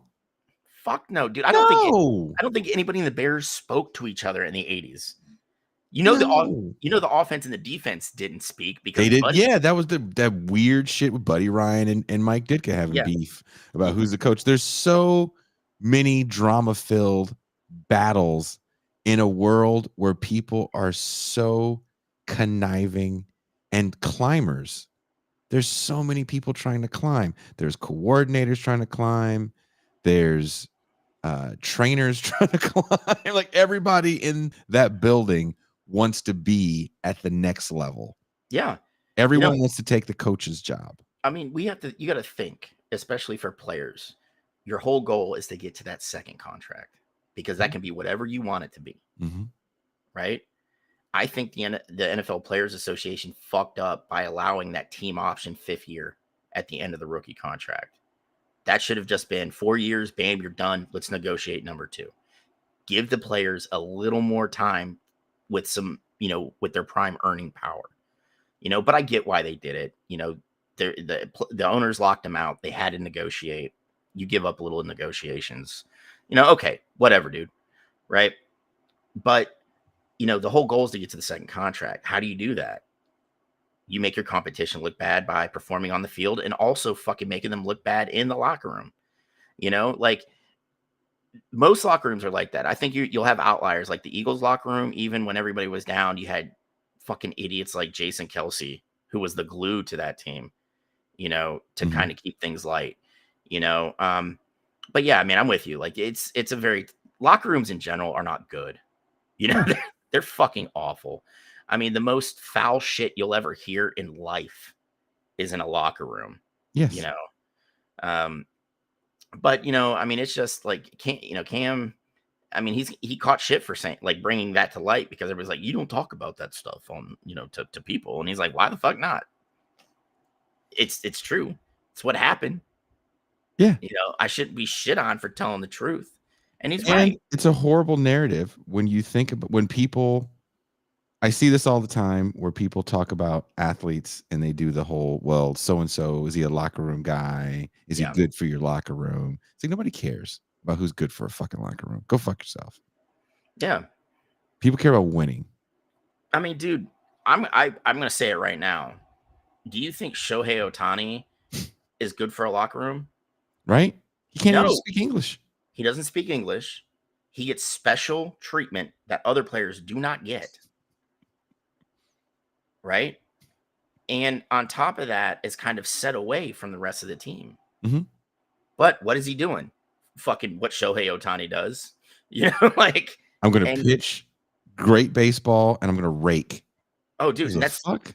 He's crushing the ball, right? Nobody gives a fuck. We have to stop that. But it's what happens is there's ex-players that come in and they go, hey, and they'll tell some story that may be true, may not be true. And I'm not just basing this off of Cam Newton. I'm basing this off of the reality of any workplace situation that anyone goes into. And also keep in mind, these people spend tons of time away from one another that you will never get at your regular job. Mm-hmm. You're never going to get that many months off. Yeah, and let's face it, it's just like you said, it's just like high school. You have cliques, and those guys will go fishing and whatever else, play golf after, the end of the season. And it's just like, hey, man, the wideouts are throwing a party and we're all invited. And the linemen are like, man, fuck those guys. Just when Shannon Sharp was also talking about Elway in that same movie, he goes, John, he goes, Tebow was it Tebow he was talking about? He was talking about some quarterback. He's like, John would come and hang out. Oh, it was Russell Wilson. He was talking to Marshawn Lynch about Russell Wilson. He was like, well, John would come play cards with us. He played video games with us. He was one of the boys. And Marshawn Lynch was like, this wasn't Russell Wilson.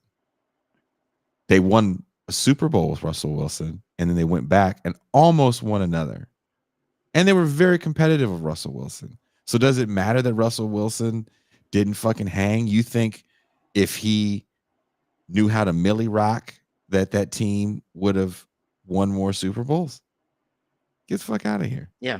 Yeah. I mean, dude, I got into it with some dude on TikTok because, like, Russell Wilson threw out the first pitch at a Pirates game early in the season. And they're like, man, he even looks like a fucking nerd throwing a baseball. I'm like, you realize he was a professional baseball player for a little bit. Yeah. Right. And they're like, it doesn't matter. He's still a fucking nerd. I'm like, man, you guys are hating on him so much, and they're like, well, we're allowed to, this. I immediately got pissed off because this is the marketplace of free speech or marketplace of ideas. And I'm like, dude, knock it off with that shit.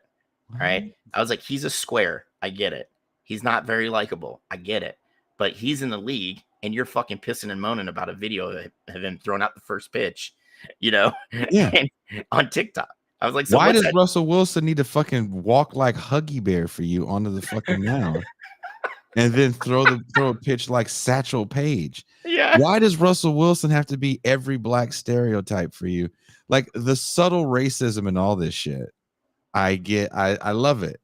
And you hear it from black commentators too. It's like it gives them like cool points to be like, haha, look at that Cooney nigga. It's like he's not.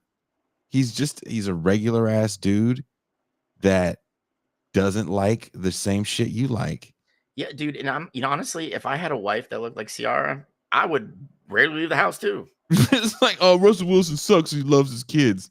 Oh yeah, what a piece of shit. Yeah, he's I'm 46 years old and I was born in 1977. So my entire life has been underclass ideology. I'm from Richmond, California.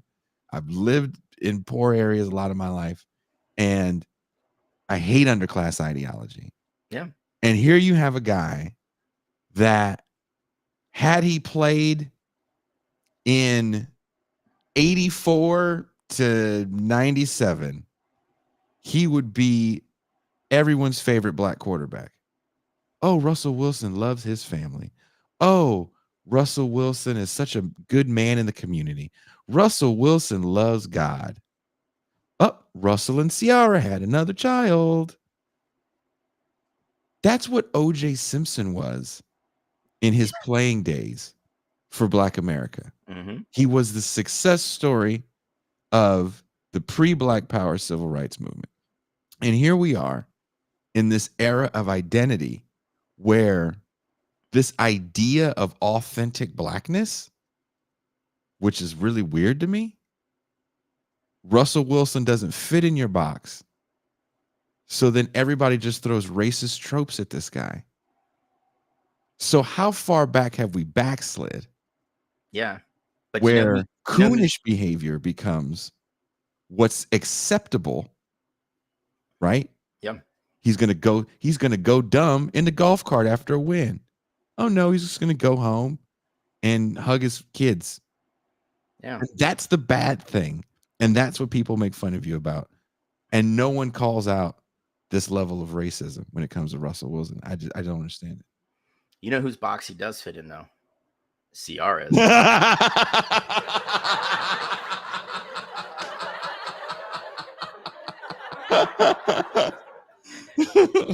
Quite well, apparently. I think they're up to kid 53, 54. I mean, look, man, sometimes you meet a woman, you're like, you're not leaving. You know, he gets home in the offseason, Jason, and she's just like, baby, vasectomy. And he's like, not on your life. No, honey, this is everything is just moist. You're baking this turkey. You got some buns in the oven. I'm getting ready to stick one in you. Oh man, I'm just, honey, you are high out of your mind if you think I'm gonna stop going in raw as hell. Condoms are the devil, according to my religion. That's not what they said at church. Shh. Seen, not heard. Ciara goes from like grinding on a stage. Now she's some kind of like trad wife stuck in a mansion. Russell Wilson wanted a Pop-Tart, and I didn't want him to eat all the preservatives of another kind of regular store-bought Pop-Tarts. So I sat here for 7 hours and made 8 from-scratch Pop-Tarts. And then he impregnated me again. While I was pulling Pop-Tarts out of the oven. He pulled out of my oven. No, like, seriously, dude. Like, that's her job now with that big ass contract. She's like, oh, so you can sit around here and actually make Oreos from scratch, huh? It adds raisins. Hey, that's not Ciara. Didn't.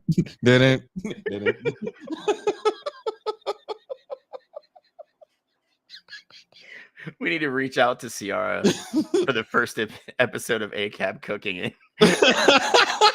She's just like mixing something in a bowl and you just reach over, drop raisins in it. She's like, what in the fuck are you doing?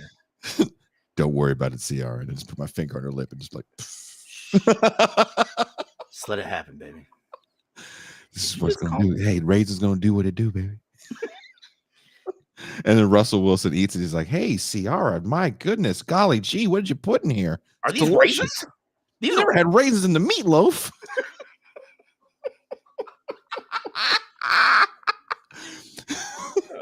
I mean, raisins in the meatloaf. Russell goes fucking 25 of 27, 323, 4 touchdowns, 2 rushing. Takes Pittsburgh to a Super Bowl. He's like, I put raisins in everything. This is great. Pittsburgh Nation, let's weld.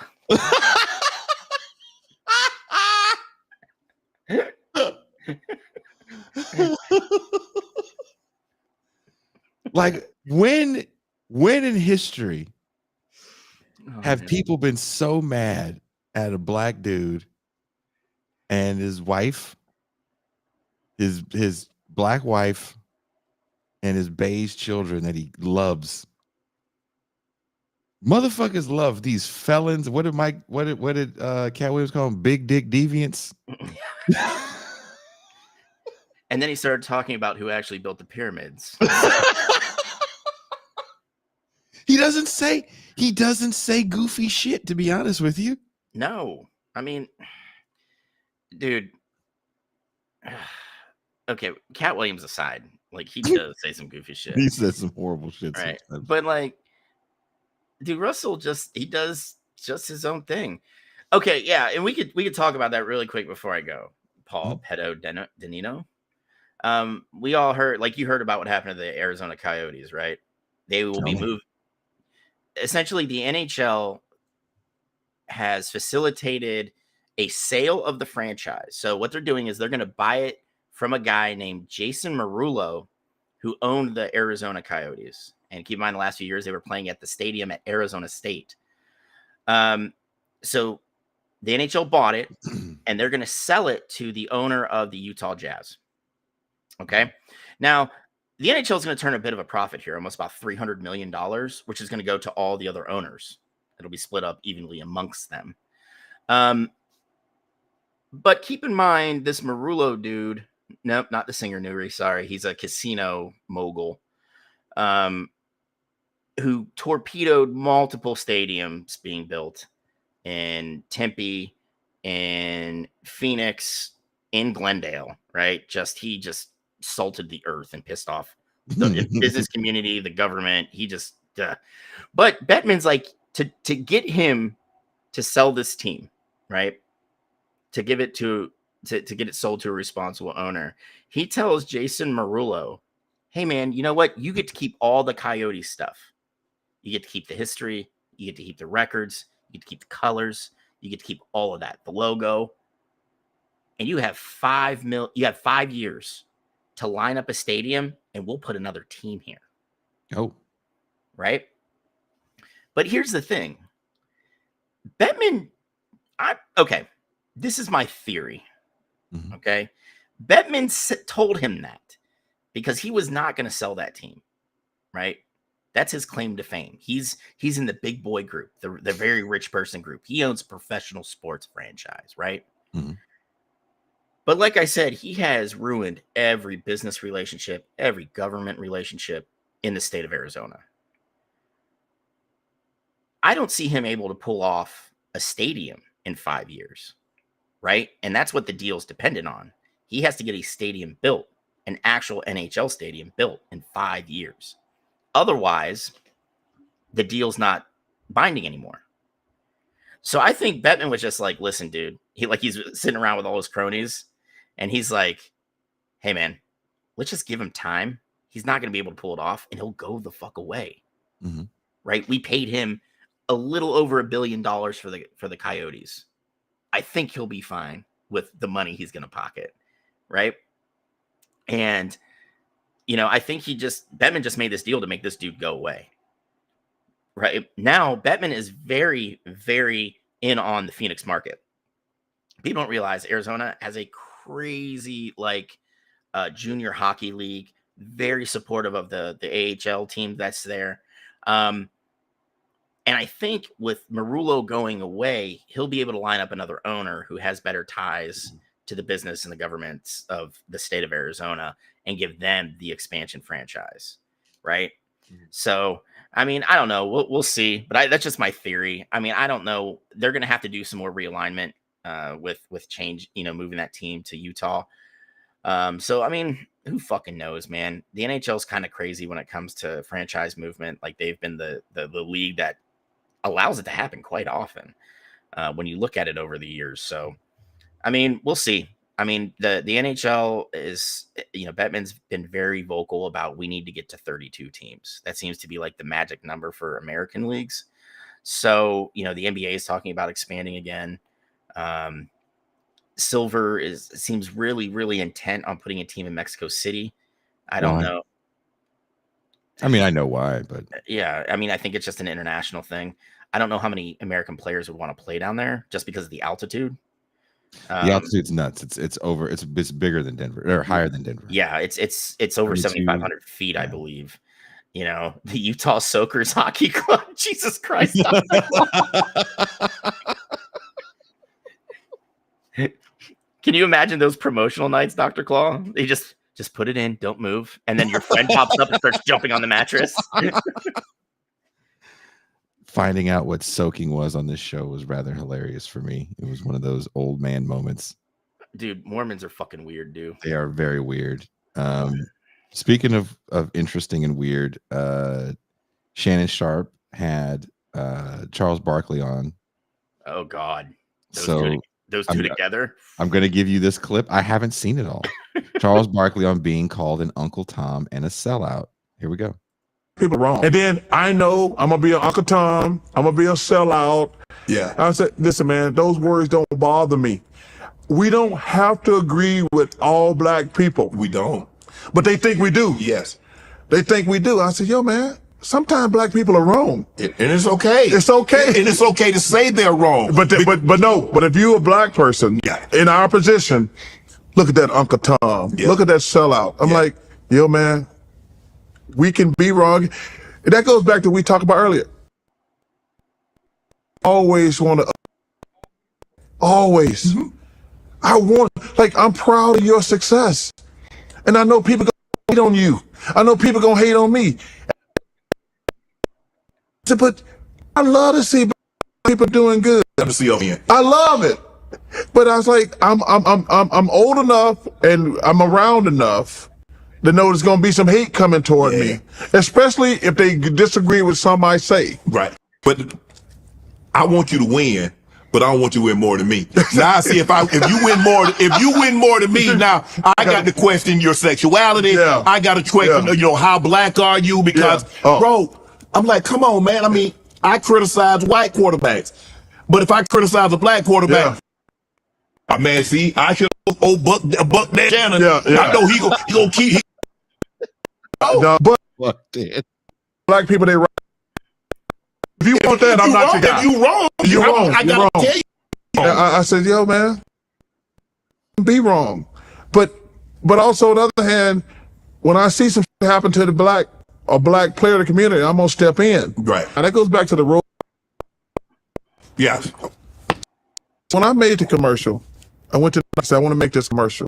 We have too many segregated schools in this country. When I go to these white schools, so what do y'all want to grow up? They like doctors, lawyers, engineers, teachers. When I go to these black schools, they're like, I want to play in the NFL, I want to play in the NBA.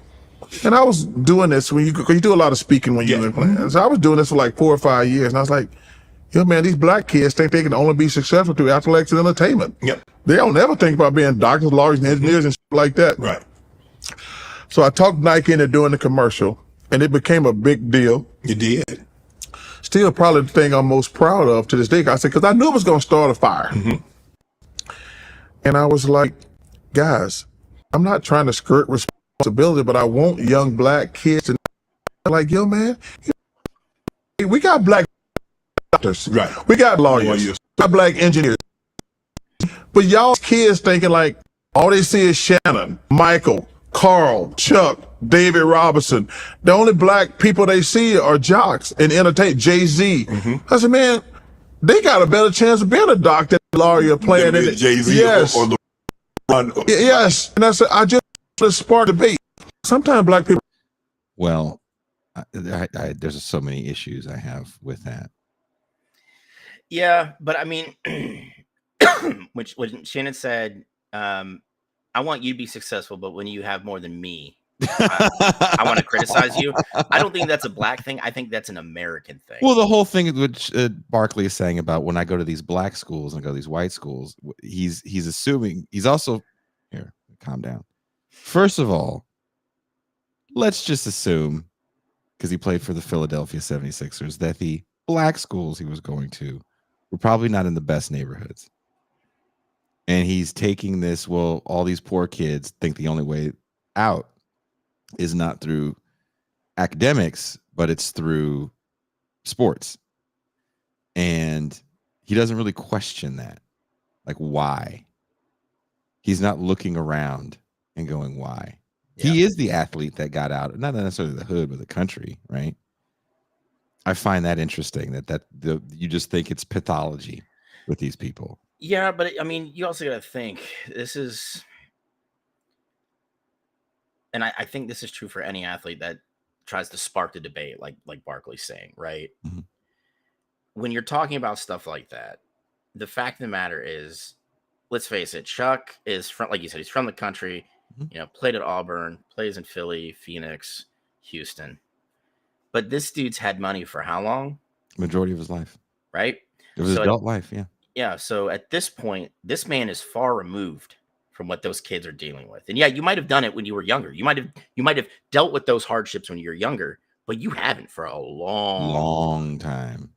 And you're under the belief that, which these kids are under the same belief, that the only way you can get out of this is through meritocratic achievement.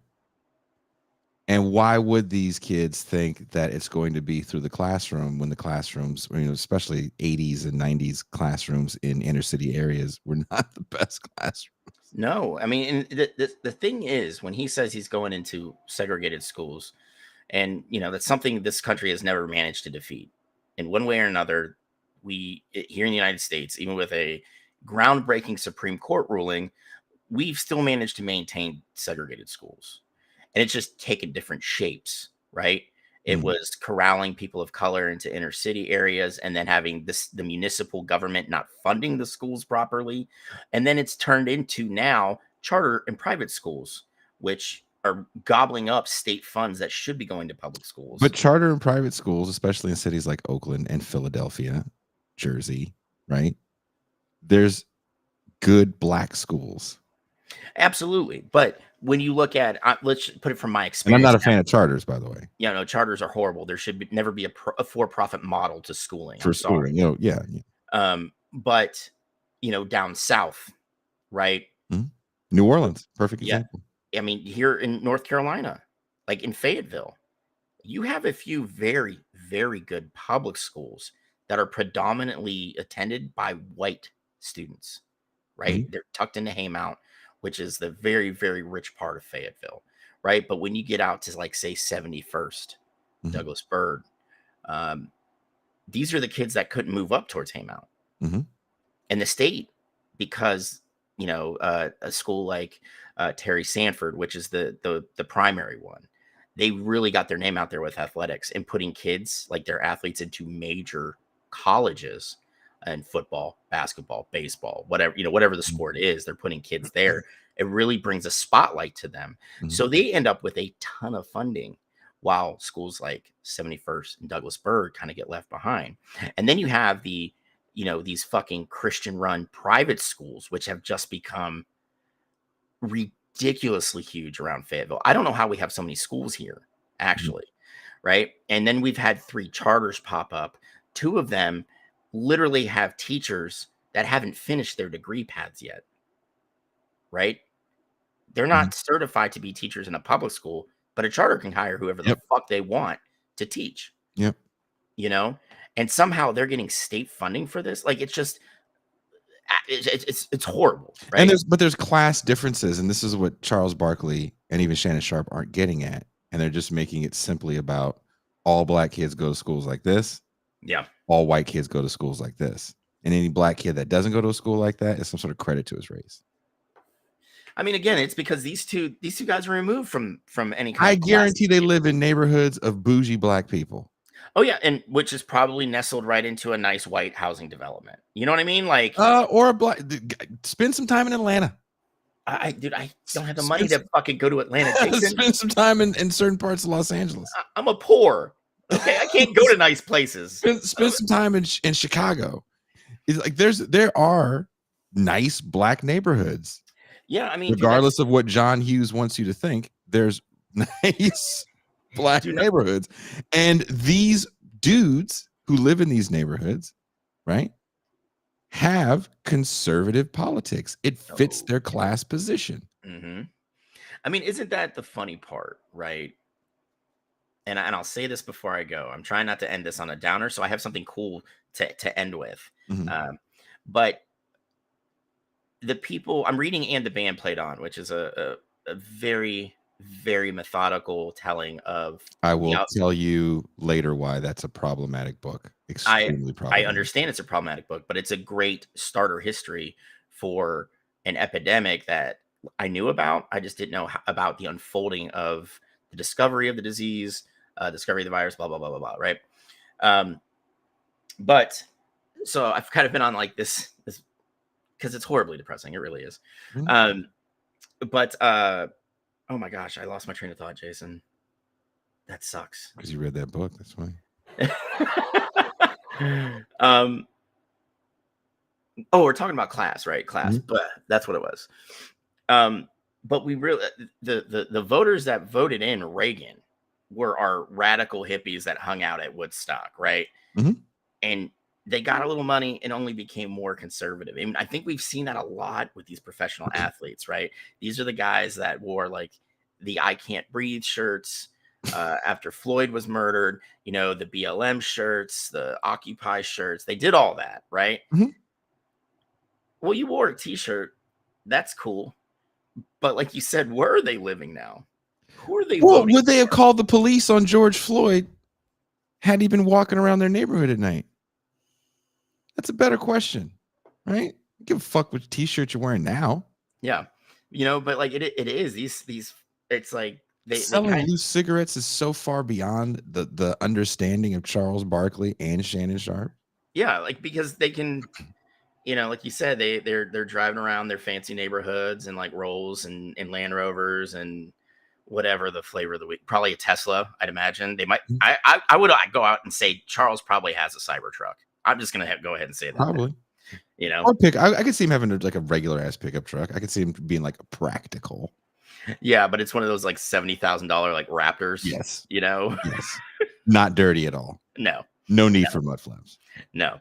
You know, but it's just like they're forgetting that we're at a point in time where we have a bigger divide of wealth between the top and the bottom than we even had in the Gilded Age. You know, and it's only getting worse. So it really pisses me off. And I don't care what color. Like when you sit there and talk about, you know, the plight of, well, this person wants to be an athlete. Well, yeah. Can you blame the kid? You know, if they're going to a shitty school in an underserved area, right? And they see some of these athletes able to take care of their families by developing generational wealth by playing a game. Or, you know, I had someone that I was talking to, like these fucking influencers. I'm like, do they drive me nuts? Absolutely. They drive me nuts. But I am not going to fucking hate them for finding a way to make a shit ton of money. By but look, here's the thing. You know? Most of these influencers that we see that even have pretty decent sized followings aren't really making that much money. That's the sad part about it. Yeah. And when we think about athletics, maybe we should leave on this note. It's okay to leave on a somber note. We've been making dick jokes for the last 3-4 months. When we really have.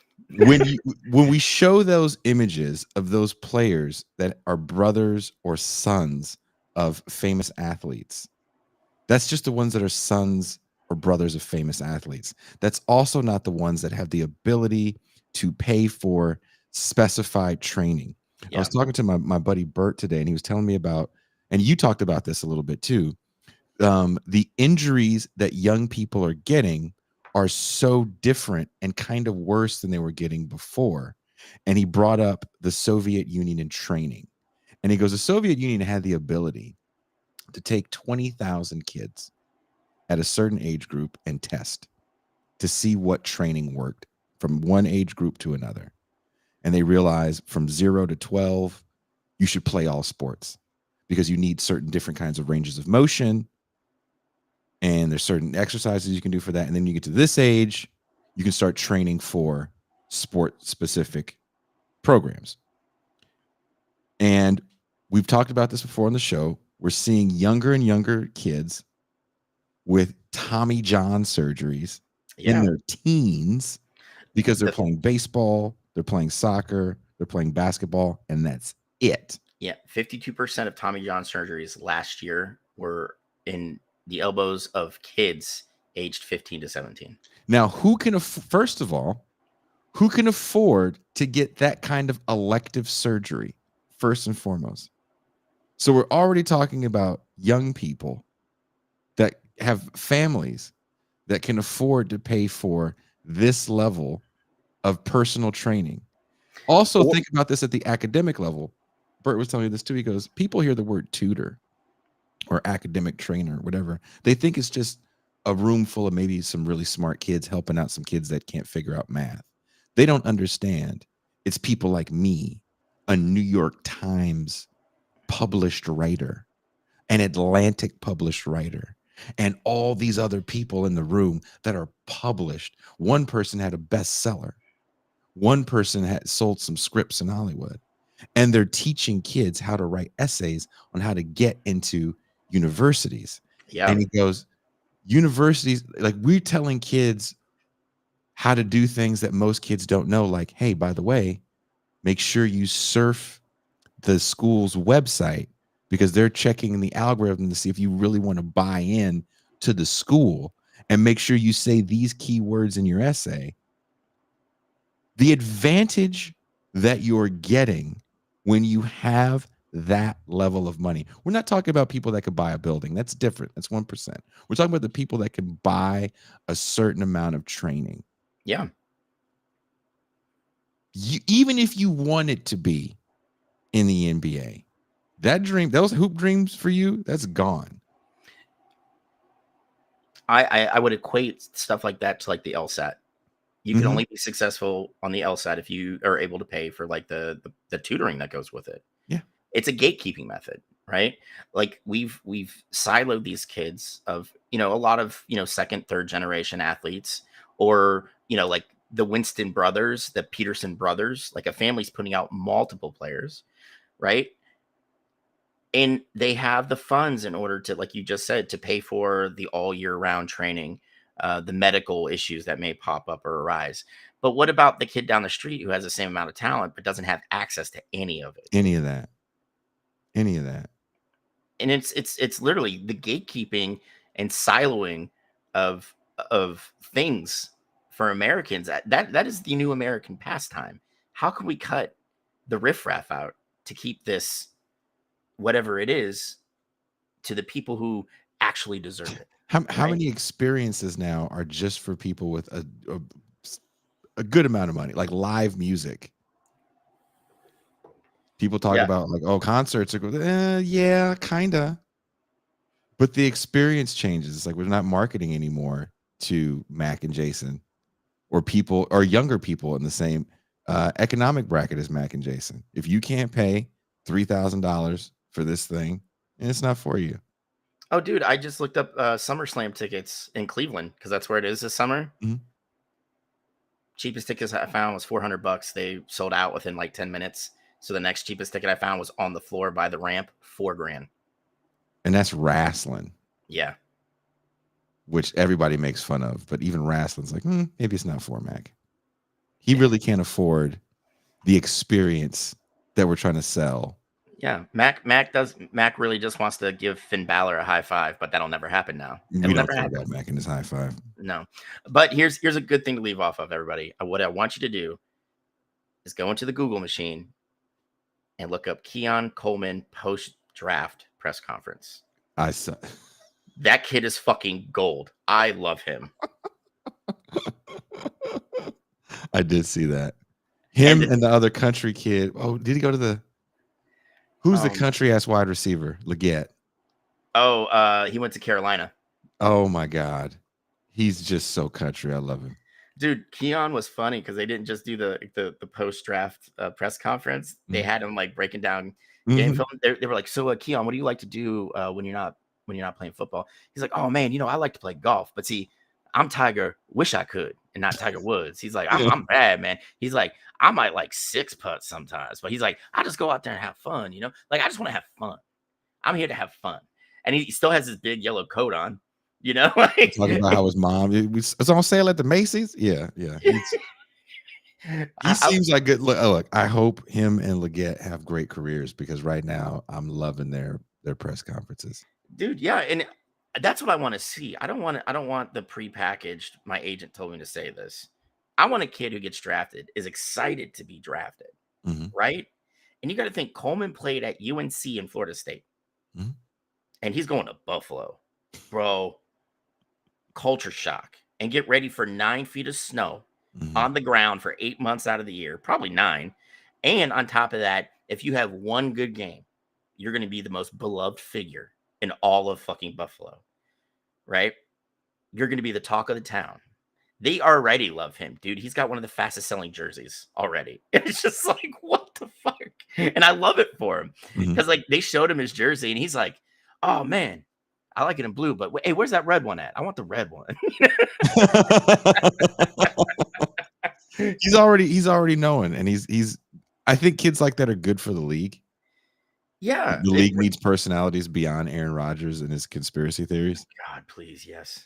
And there's a lot of blandness. I mean, a part of this class of athlete is going to be a certain amount of blandness.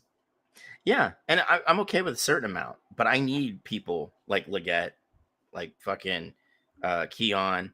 I need goofballs like the Kelsey brothers. Fuck, dude, I'll tell you right now, I've even Mahomes telling weird stories about how he put crickets or somebody put crickets in his room, and he's like, they show him the next day, just like he's like, man, there's a cricket somewhere in my room, man, and I don't know. And like Andy Reid and Travis Kelsey are over on the side snickering, you know, like I want shit like that, man. Like loosen up. Like it's okay Smoke to cigarettes on the sidelines again. dude, drink beer. I don't give a fuck. You know? Have a little bit of fun. It's like I tell our audience all the time, it's okay to be a leftist and enjoy something. It's okay to be a professional athlete and just be a goofball. It's okay. I've got the goofball part down. I think you and I both do. That's why we're gonna get you butt ass naked and cooking in front of camera. We're almost there. Yeah. We're almost there. I got to cut a little bit more weight. Then I'll feel comfortable.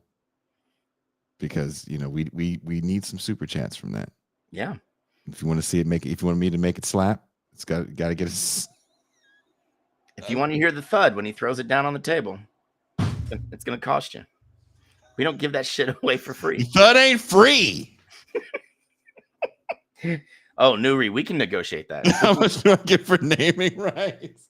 I kept Mac 39 minutes longer than I have to. This is the ACAB cooking channel brought to you by Nuri's buffalo chicken sandwiches. Thank you guys for hanging out with Mac and I.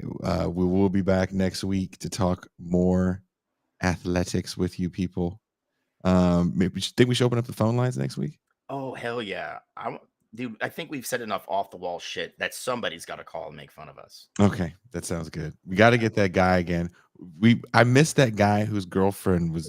We teased him and made up a whole life for him and his girlfriend that day. We got to get back to that guy. Oh, whoever you are, that guy, come back. We hope we didn't piss you off because you were funny as shit. But we're out. Let's go. We are out.